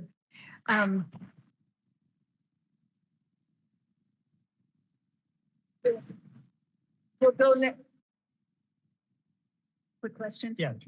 Okay. Yeah, thank you, Joel. Yeah, I had a quick question for Ben. Hey, Ben, I appreciate talking to you now and then also. The information you sent out in the letter, it was nice color-coded graphs and everything like that. You had large whale entanglements 2015 through 2024 listed at 348. I just wondered where that information came from, and was that, what area did that include also? So the data that's in the figure that is in our written submission is from NOAA, and it's 348 total entanglements in commercial fishing gear off the West Coast from 2015 to 2024. And that total over that 10-year period includes 237 humpback whales, 77 gray whales, and 34 other whales, which includes orcas, as well as fin whales, sperm whales. So it's all commercial fisheries, and Oregon is a part of that. That's what I was going to say. I wondered you don't know the number attributed to that Dungeness crab fishery.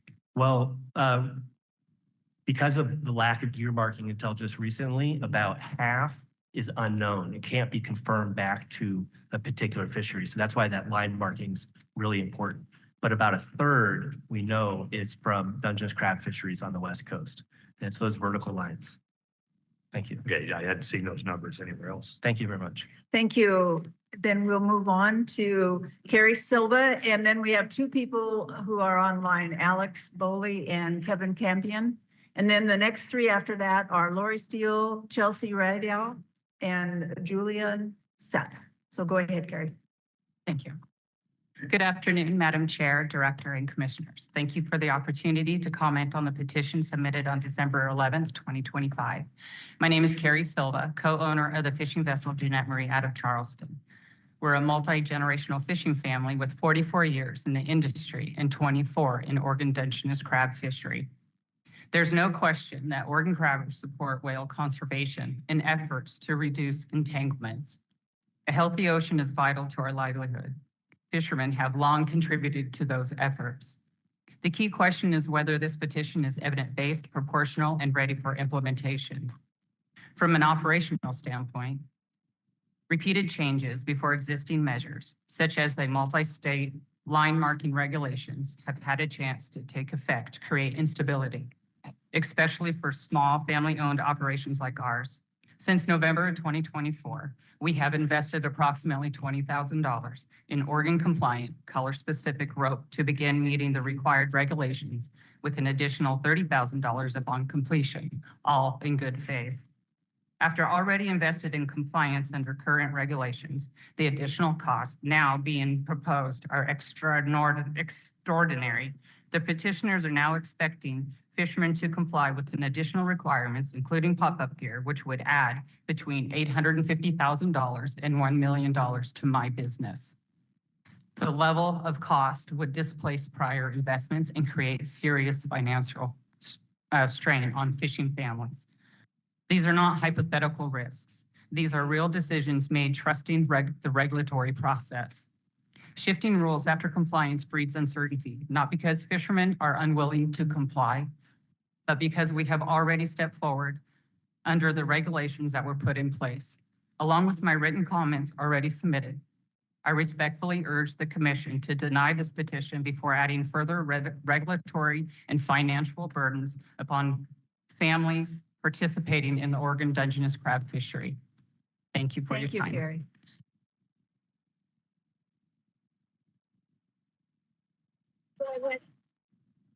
Alex and then Kevin. Kevin online, and then we'll go to Lori Steele and Chelsea and Julian. Kevin? Hey, good afternoon. Hey, I am here today representing Save the North Pacific Right Whale, an organization I run with out of Tillamook County. With a population of 50 or less, North Pacific right whales deserve a voice in these conversations. My day job is taking high school students voyaging to learn whale ecology and maritime skills. 20 years at sea has given me a great respect for the seamanship of all the folks who work in the Dungeness crab fleet. 17 years of running a small business gives me great empathy for the regulatory climate that perpetually adds constraints to a livelihood made at sea. But I'm asking that you consider further rulemaking, including those suggested in the petition.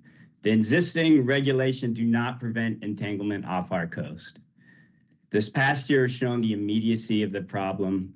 North Pacific right whales use the Oregon coast. The last Oregon sighting included a cow-calf pair, an extremely rare thing to see in a population of this size. Less than 50 whales. When they are sighted, they often have entanglement scarring. The human-caused death of one of these whales will have immediate impacts at a population level. In my education program, we rely on powerful moments created by nature to deepen students' connections with the ocean. And nothing is more powerful than watching a large whale fluke. The massive tail raised out of the ocean is iconic and always elicits cheers from all on board. Imagine the feeling when our teenage crew saw this, our first humpback of 2024, the same iconic motion, the tail up in the air, but the tail fluke missing entirely due to entanglement. We have the solutions to do better by these whales. New rulemaking, including the inclusion of pop-up gear as addressed in the petition, is required. The entanglements from the last year show the Oregon coast is not doing enough to protect these whales. Thank you. Thank you, Tammy. No.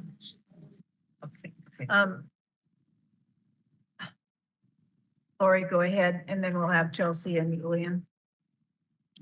Okay, thank you. I'm Lori Steele. I'm the Executive Director of the West Coast Seafood Processors Association. We represent 8 shoreside seafood processors, all of which process Dungeness crab, and collectively we process more than 20 million pounds of crab annually. This is a critical fishery for us, and we've worked in partnership with ODFW to manage it in a sustainable and responsible manner for decades. We have submitted extensive written comments, and as detailed in our letters, we believe there is more than adequate justification to deny this petition. Ultimately, accepting the petition will extend the time frame during which the crab fishery will remain without a conservation plan and a federal incidental take permit.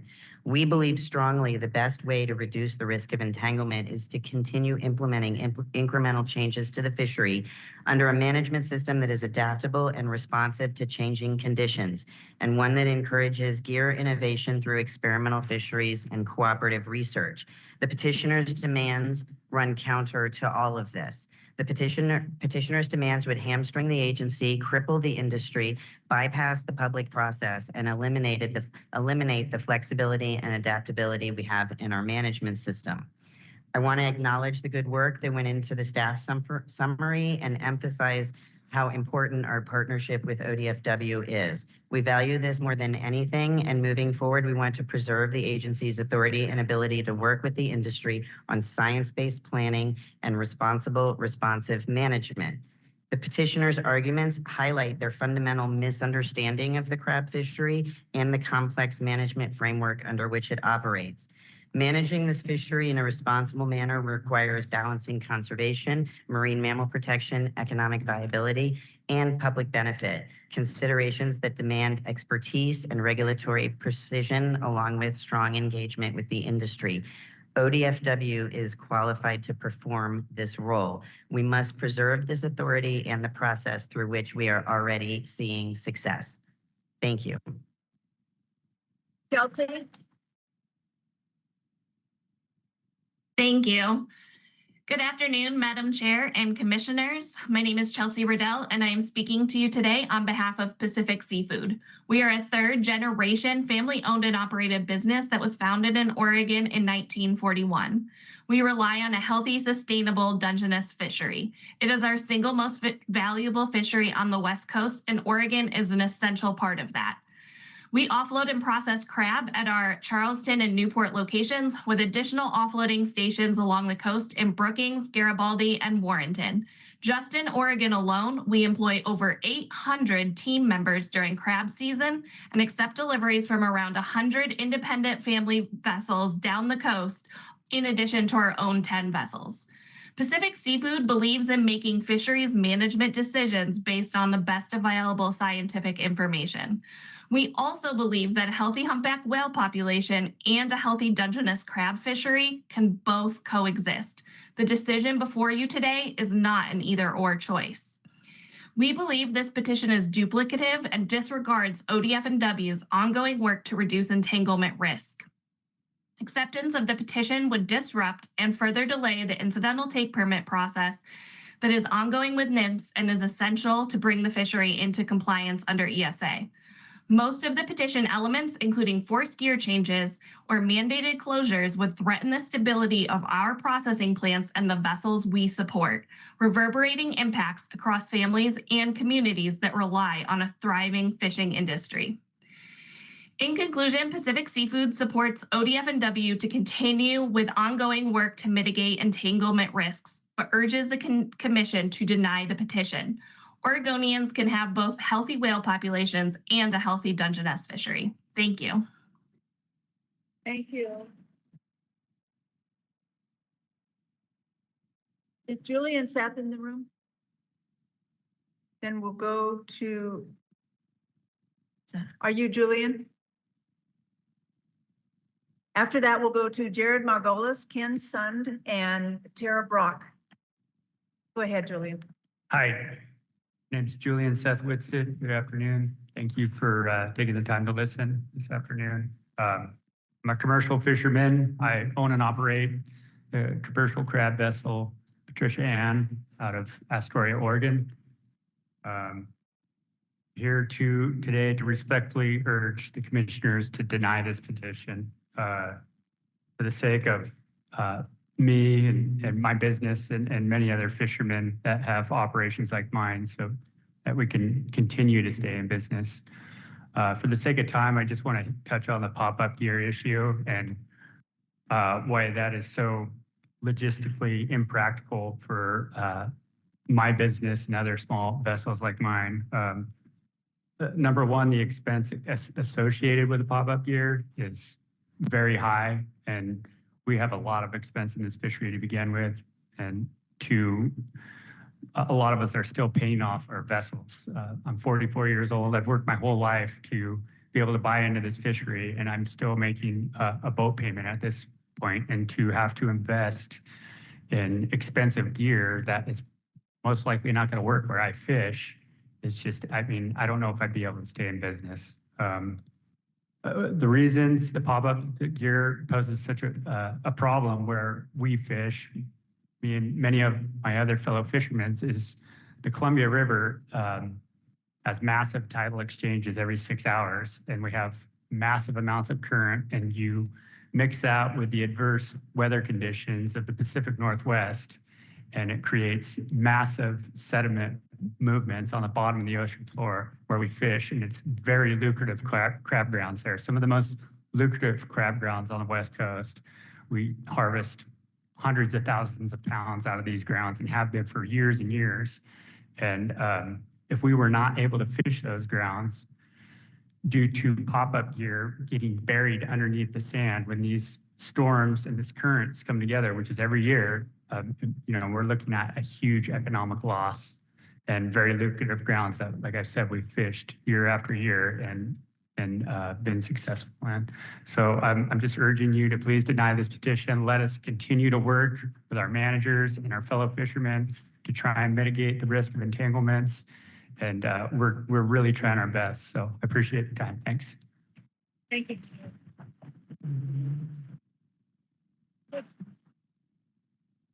We have Jared Margolis, Ken Sund, and Tara Brock come up, and then the next three after that will be Jehan Segal, Francine Kershaw, and Sean Munson, and one of those will be online.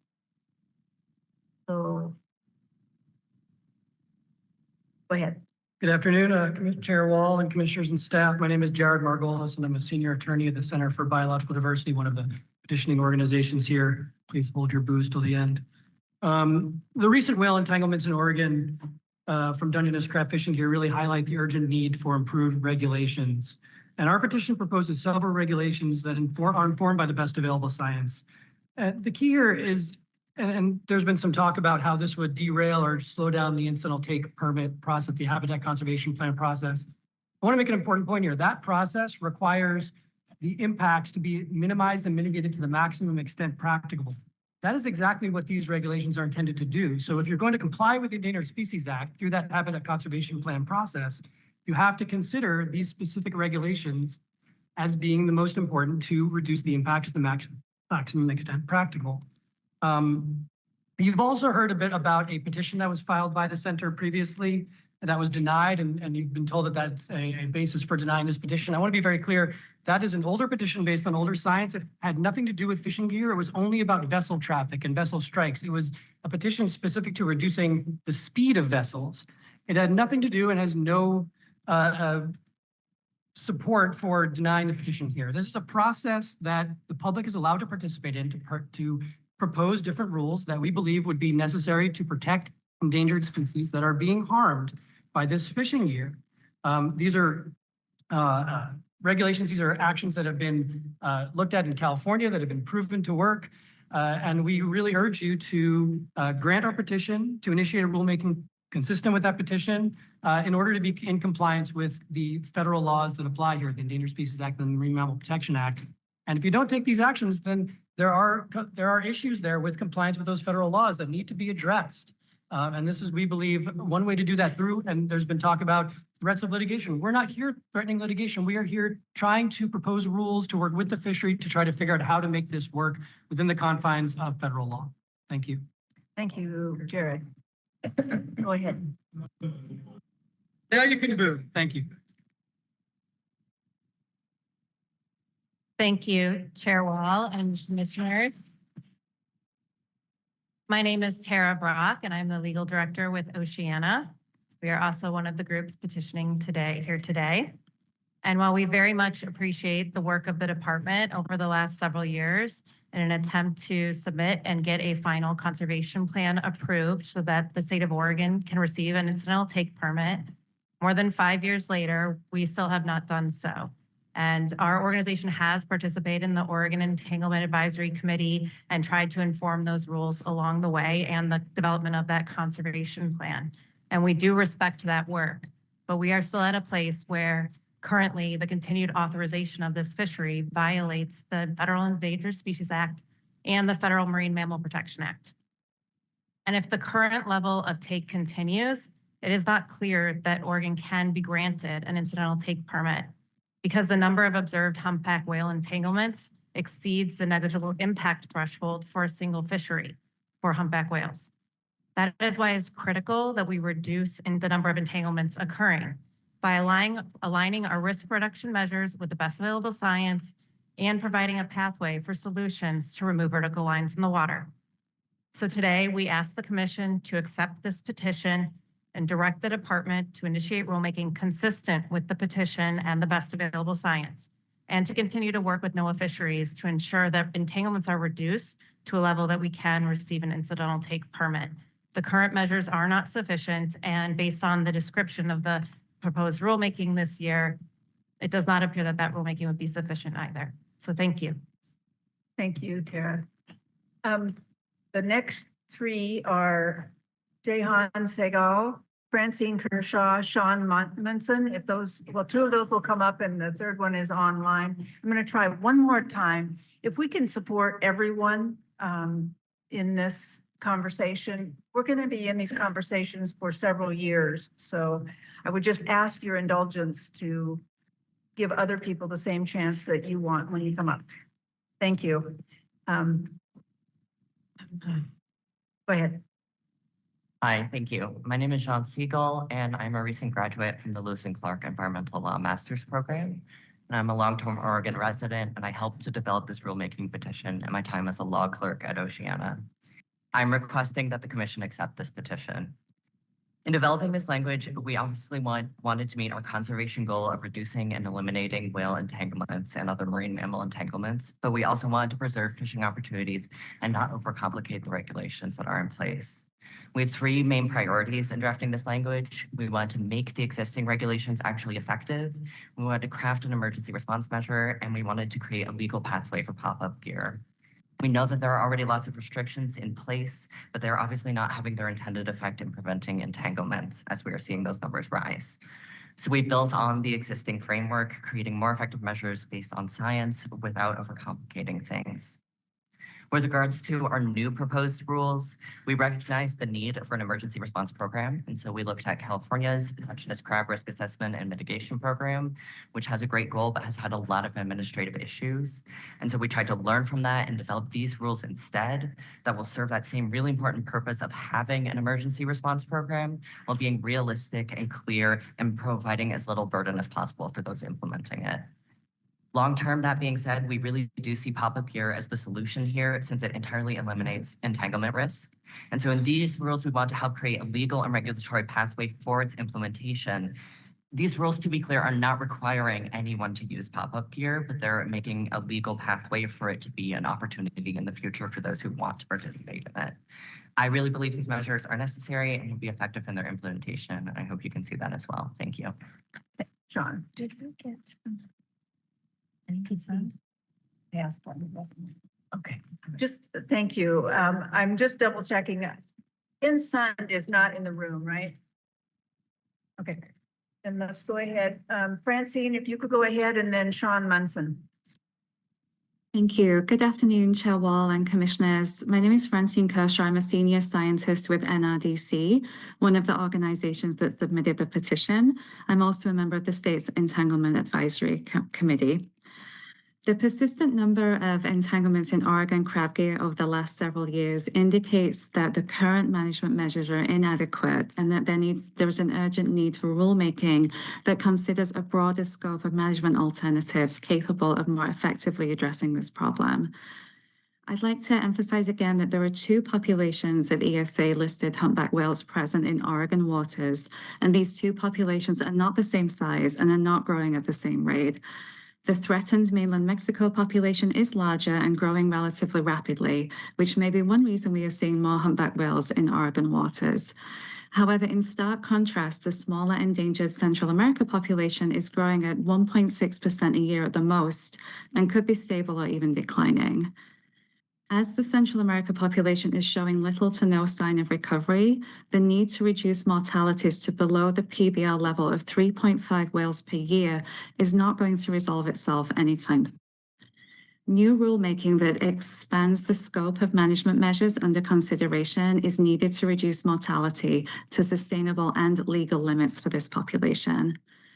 Rulemaking would also meet the urgent need to align management measures with the best available scientific information, as currently there's a mismatch between the existing measures and the best available science on when and where whales are most at risk from entanglements, and this needs to be rectified. Finally, we have long appreciated the collaborative nature of our discussions on these matters with the department, the commission, members of the fleet, and with scientists. A rulemaking would provide a continuing framework for this collaborative dialogue between stakeholders, such as through the formation of a rulemaking advisory committee to ensure that resulting management measures are effective, feasible, and durable. So based on this, we respectfully ask that you accept the petition, and thank you for the time to comment today. Thank you, Francine. Georgia Height, Emily Dunn, and Rob Sykes. If the three of you would come up. And the three after that are Eric Hooper, sorry. Carrie Vanberg and Gary Ripken. And I had asked earlier about Sean Munson. I don't think that's not in the. Okay, thank you. And let's go ahead, Georgia, and then Emily, and then Rob. I'm just here to represent the small boat fleet, the women in the industry, and passing this basically puts all of us out of business, puts me out of a job. And so ditto to everything everyone else has said. I'm just here to show my support. Thank you, Georgia. Emily. I'm Emily Dunn. My husband and I fish out of Garibaldi. I've crab fished for 40 years. My husband has crab fished for over 60 years. We have a small boat with a 500 pot permit. We support 3 families, including our own. And most of what I wanted to say has already been said. There are a couple of things that I'd like to touch on though. I can't think of any other business where people are asking for regulations to be crafted that will detrimentally affect their incomes based on 8-year-old data. 8 years since we've had a proper whale count. When we get a new one in 26, the data will already be 2 years old. How is it realistic to craft rules based on that aged data? The other thing that I want to touch on, they have an emergency procedure in there to close the season when one whale is caught. You heard Justin Ainsworth testify that the whales have not been caught from gear that is current out there for the current year. The whale entanglements are predominantly from derelict gear. Closing the season in an emergency situation for the entire Oregon coast, for all of the boats, probably will not impact future whale entanglements for that year. What it will do is totally decimate our fleet and many of our commercial, our communities dependent on this. Basically, I agree with everybody else from the fleet that has spoke. and I very respectfully ask you to deny this petition. Thank you. Thank you.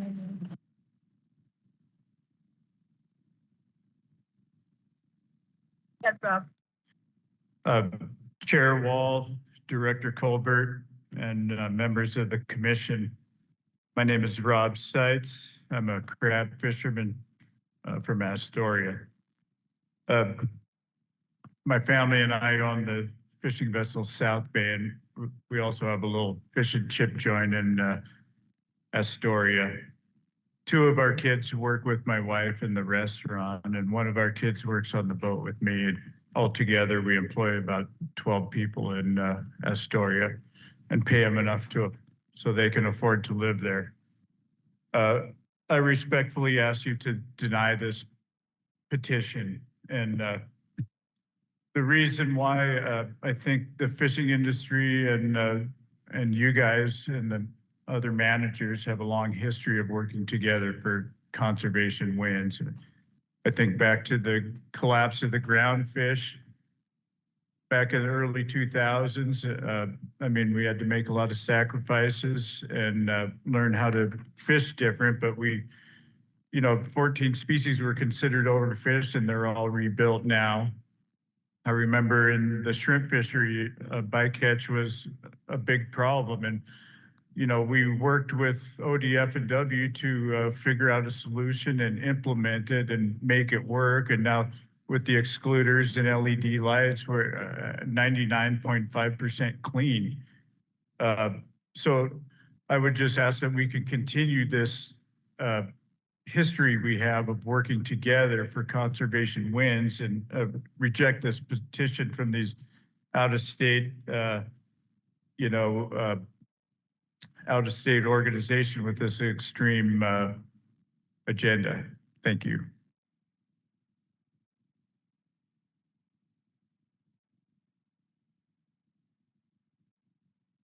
Eric Hooper, Harry Banberg, and Gary Ripka. You can introduce yourself and get your name right, so Go ahead, Eric. Oh, well, thanks for having us. I don't have my glasses, so it's Chair Wall, Director Colbert, Commissioners. Thanks for allowing us to testify. Pretty much everything that I was going to address has been covered pretty well. Maybe just a couple points. I've been fishing out of Brookings, where I live, but commercial fishing for 48 years. Been involved in fisheries politics and management going back for actually 5 different countries through fishery management agencies. And what we have here in in Oregon, it's not just a treasure. If you talk to managers across the country, across the world, this is the gold standard. The practices, the fleet, and the state have engaged in for decades has proven there's evidence to prove that it's not just ecologically sustainable, but it's financially viable. It's a model, and it should be protected and cherished. And I think you folks should be proud of the work you've done in the past and you're doing in the future. And I just hate to see this collaborative effort that's been so successful transform itself into something else where, coercion and fears of litigation and turn this into an adversarial process, which I can't see being good for anybody. I'm normally long-winded, have a lot to say, but I'm going to wrap it up right there. And I just want to ask that you please deny this petition because, as one other fella said, regardless of the decision that you make, I truly believe that the petitioners who do not have the same goals and objectives as the state, the people of Oregon, and the industry has, you're looking at litigation either way, I believe. That's my opinion. So I would ask that you deny and have an optimistic approach, something you can smile about. You have a lot to be proud for, and that's all worth fighting for. Like I said, we have a treasure here that any state in the union and any country in the world would be giddy about having our Oregon Dungeness crab fishery. Thank you for your time.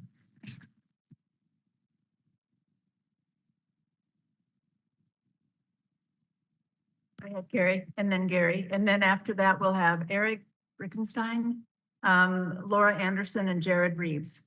Go Did you ahead. say I'm next? My name is Carrie Brenberg. Thank you, Chair Wall, Director Coburg, and Commissioners for hearing us today, all of us today. I'm from Newport, Oregon. My family owns Chelsea Rose Seafood, a small seafood market, along with a 42-foot crab vessel, and we're on Newport's working waterfront.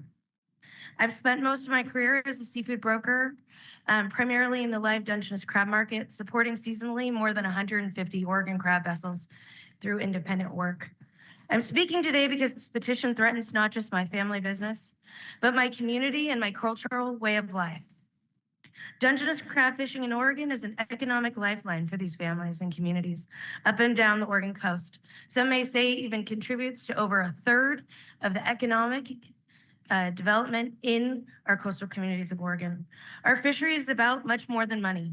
The petitioners don't understand that, and we hope that the commission does. My father has been a crab fisherman for over 40 crab seasons. He is still a crab boat captain today at 76 years old. He has taught me to value our hardworking way of life and to respect the environment and the bounty that the ocean provides for us. In my community, I'm a member of the Newport Fishermen's Wives. I fight to keep our fleet safe through safety, and I also comfort families who lose loved ones at sea.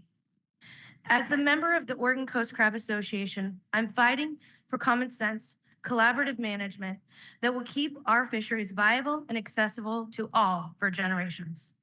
This petition does not consider the well-being of my family and my coastal community. As staff pointed out in the agenda item summary, the petition does not even attempt to consider alternatives that would create less hardship. The men and women in this room represent innovations of effective management. We've shown that and we've proved ourselves.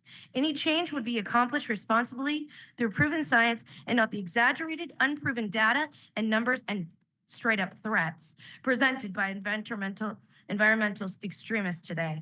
I ask the commission to deny the petition for the sake of thousands of hardworking Oregonians in this diversified fishery, and let us support the state because we are up for the fight.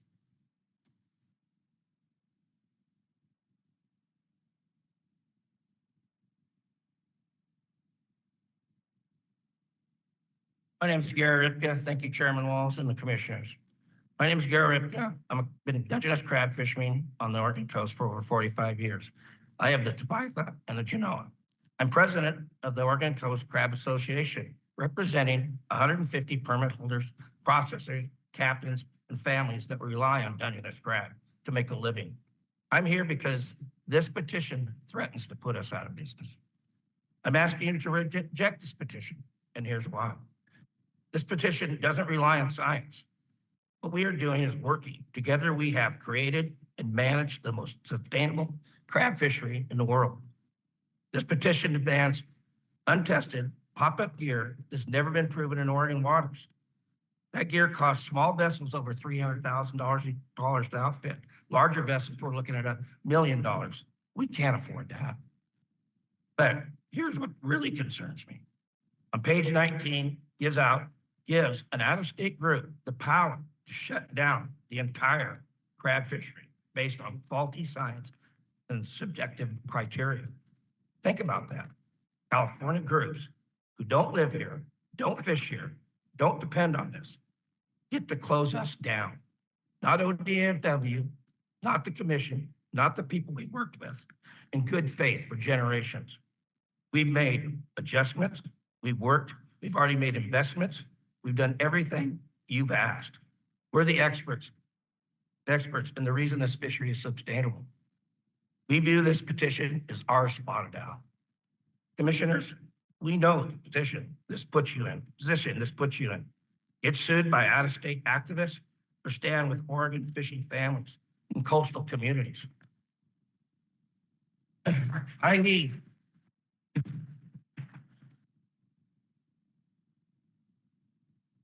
you to understand. I need you to understand something. If you stand with us today, and if you reject this petition, trust the collaborative process that we managed together for generations. We have your back. We will work with you. We'll be your partners. We will, like we've just done for 45 years. Commission, I'm asking you to stand with Oregon, stand with our communities from Astoria to Brookings. That depends on us. Reject this petition, please. Thank you.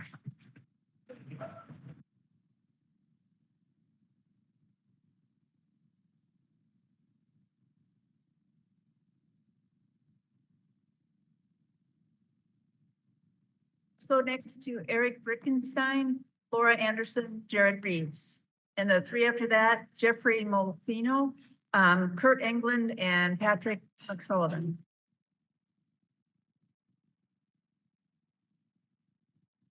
Go ahead. Good afternoon, Chair Wall, Director Colbert, members of the commission. My name is Eric Brickenstein. I'm legal counsel for Oregon Coast Crab Association. I think that our president and treasurer really summed it up nicely, as well as the elected officials and countless others who have spoken to you today. I do want to highlight a couple points, and I won't belabor what's been said, but one thing I want to highlight is just how extreme this petition is. And folks have touched on it, but I want to put a fine point on it. One of the rules that's being proposed, it's OAR 635-005-0401, would affect a closure of Oregon waters, and I'm quoting now, in the event of 2 or more entanglements in unknown gear that may be Oregon Dungeness crab gear. So what the petitioners are asking is to affect a closure, a shutdown of thousands of folks' livelihoods in this state based on entanglements that are not even confirmed to involve gear originating from this state. Let that sink in for a minute, because I think it's a really important point. And the second point I want to highlight, and I want to relate back to what counsel for the Center for Biological Diversity said. He talked about practicability. The folks sitting behind you know more about what is and is not practicable in this fishery than anyone in the world. When you hear folks say that pop-up gear is ineffective, think of gear that's not tied to a surface buoy being submerged under mud on the ocean floor with no way to retrieve it. These vessels are putting more than 1,000 PSI of pressure to pull up these pots. And so, you know, when you hear the folks behind you tell you about how the fishery operates, trust them. They're the experts. And the last thing I want to say, if I may, Chair. Can you just wrap it up? Sure. When they say we'll stand behind you, we mean in litigation, to be clear. The industry will support this commission and this department in that fight. Thank you. Laura?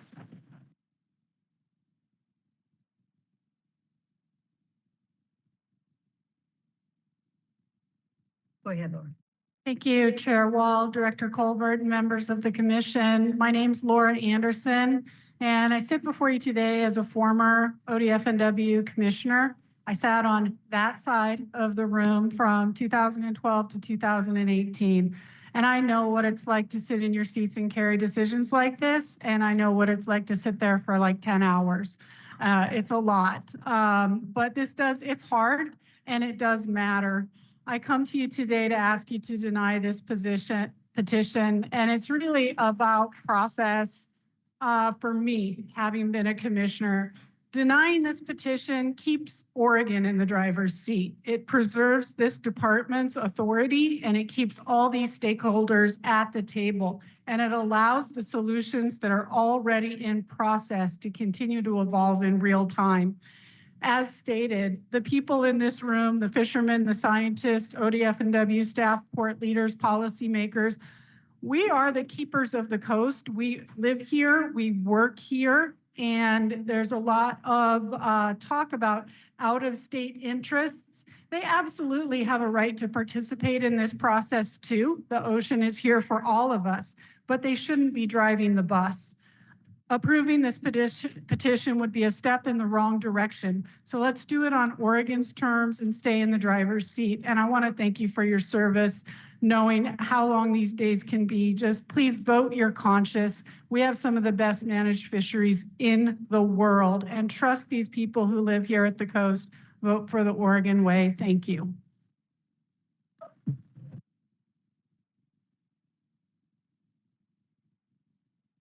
Yeah, thank you for your time. Jared Reeves here, owner operator of Fishing Vessel Restless, and I do hold the seat on the Oregon Dungeness Crab Commission. I'm just here to make it short and sweet. We get together here and deny this petition. Just recognize the overwhelming support behind me and the professionals in the room. You've heard it all. They're the ones that protect this. We're the ones in the fight. And it's just really crucial to pay attention to public comment today and deny this petition, please. Thank you. Thank you, Jeff.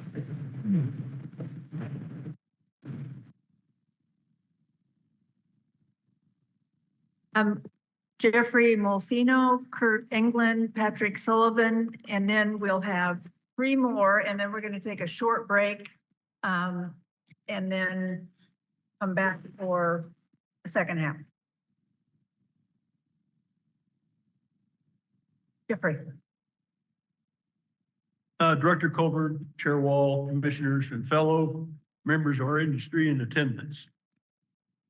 I'm here today to express our industry's support for ODF&W to continue to work together addressing the research, testing, problem solving already in process without the intrusion of an out-of-state special interest group. Deny the petition. Together, we are experts in this search for practical and affordable solutions to the interface between fishing and species that share the waters off the state of Oregon. Once again, deny the petition.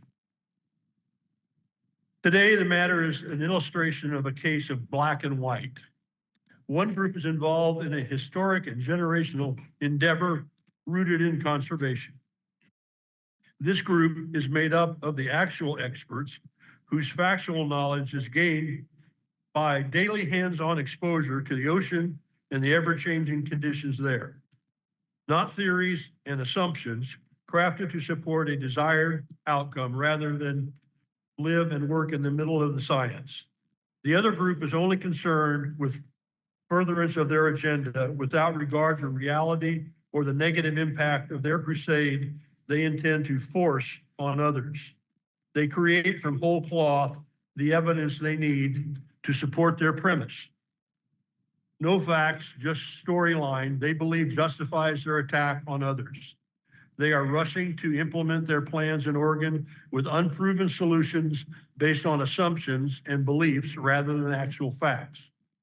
Their ill-founded ideas will cause a catastrophic financial impact on citizens of Oregon while not actually addressing the challenge. There is no conservation in their goal. As usual, they come to the table with no offer to fund their assault. They demand to use other people's money and efforts. Just in closing, my company employs 19 people.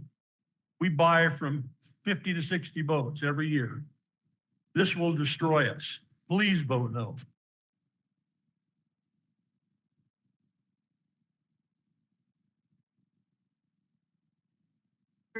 Yep, thank you, Chair Wall, Director Colbert, and the commission. My name is Kurt England with England Marine Supply. We've been in business for 81 years, headquartered in Astoria, Oregon, and we have locations in Newport, Oregon, Charleston, Oregon, and a life raft servicing facility in Warrenton, Oregon. We're in this deep with everybody else. Our store supply, the backbone of our business is commercial fishermen. We also supply recreational fishermen, and the fishing, the fishermen you see behind us, our customer base, that's the core of our business. If they take a hit, it's going to directly affect us, no question. We also supply, seafood processors, boat yards, a bunch of different tradespeople, marine fabricators, welders, a lot of specialty people that work on boats. We sell to them as well. Again, this fishery takes a hit, they're going to take a hit. It directly affects us as well. So it's a major deal. If our customers don't make money, we're not going to make money. It's simple as that.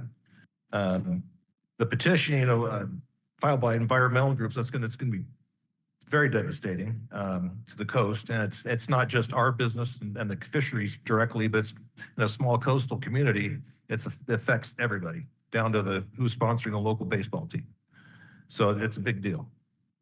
And on the coast, we've got fishing, farming, forestry. That's our natural resources. If any of those take a hit, If a major blow economically, nothing's coming to replace it.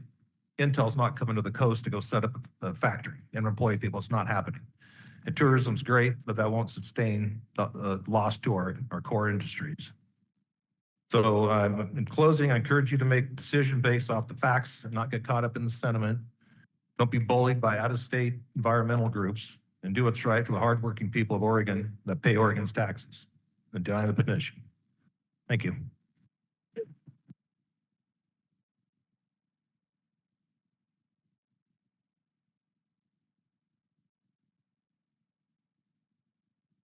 Thank you. Kyle, I think it's Aubin, and Kurt Cochran, and Frank Moulton. And the three after that, and then we're going to take a lunch break of about 30 minutes, and then we'll come back for the rest. So Kyle Aubin. Nope. Kurt Cochran and Frank Moulton. And then Shane Chambers, Colin Roberts, and Tommy Hakama. And then we'll stop for a half hour. Go ahead. Chairman Wall, Directors Colbert, members of the commission. I'm Kurt Cochran. Our family owns fishing vessel New Life. That makes up 1/3 more of the gross income. There's 6 families that rely on that income, not taking into account the processing crews and support services. I'm asking to reject the petition before you. ODF&W is already doing a lot to reduce whale interaction. The list has been talked about, so I won't go there, but all of these increase the cost of the crabbers, and they bear them. The Oregon line color is $20,000 to me right now as we stand. The Dungeness crab fishery is one of the last entry-level fisheries left, and you're taking that away, pushing the fishery to bigger boats. The pop-up gear has not been tested in a competitive fishery. I looked at with an eye on stability and safety on small boats. North of Newport, the current runs a lot harder in the spring, and gear can stay down for days. Testing in deeper water needs to be done. And we've talked about, well, there'd be entanglements, but not know where gear is and the cost. You've heard of all that. But in my experience, when you put regulations and make laws, you stop innovation. And the crab fishery can't improve as technology changes. I would encourage ODF&W to maintain a collaborative management process with Oregon fishermen and manage the crab fishery, not outside interests. There is a lot of good ideas sitting behind us if you tap into that, to how to solve some of these problems. I'm asking to reject this petition. Thank you for taking the time to educate yourself about how important this fishery is to coastal communities and our families and crews. And I don't think take any questions. Thank you. Thank you, Kyle.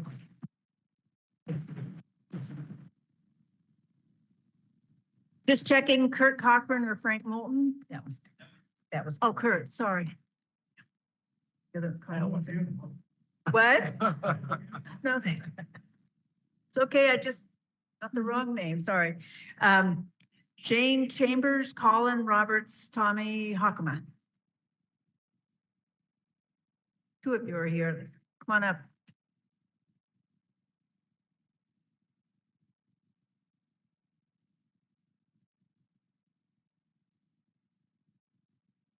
Go ahead.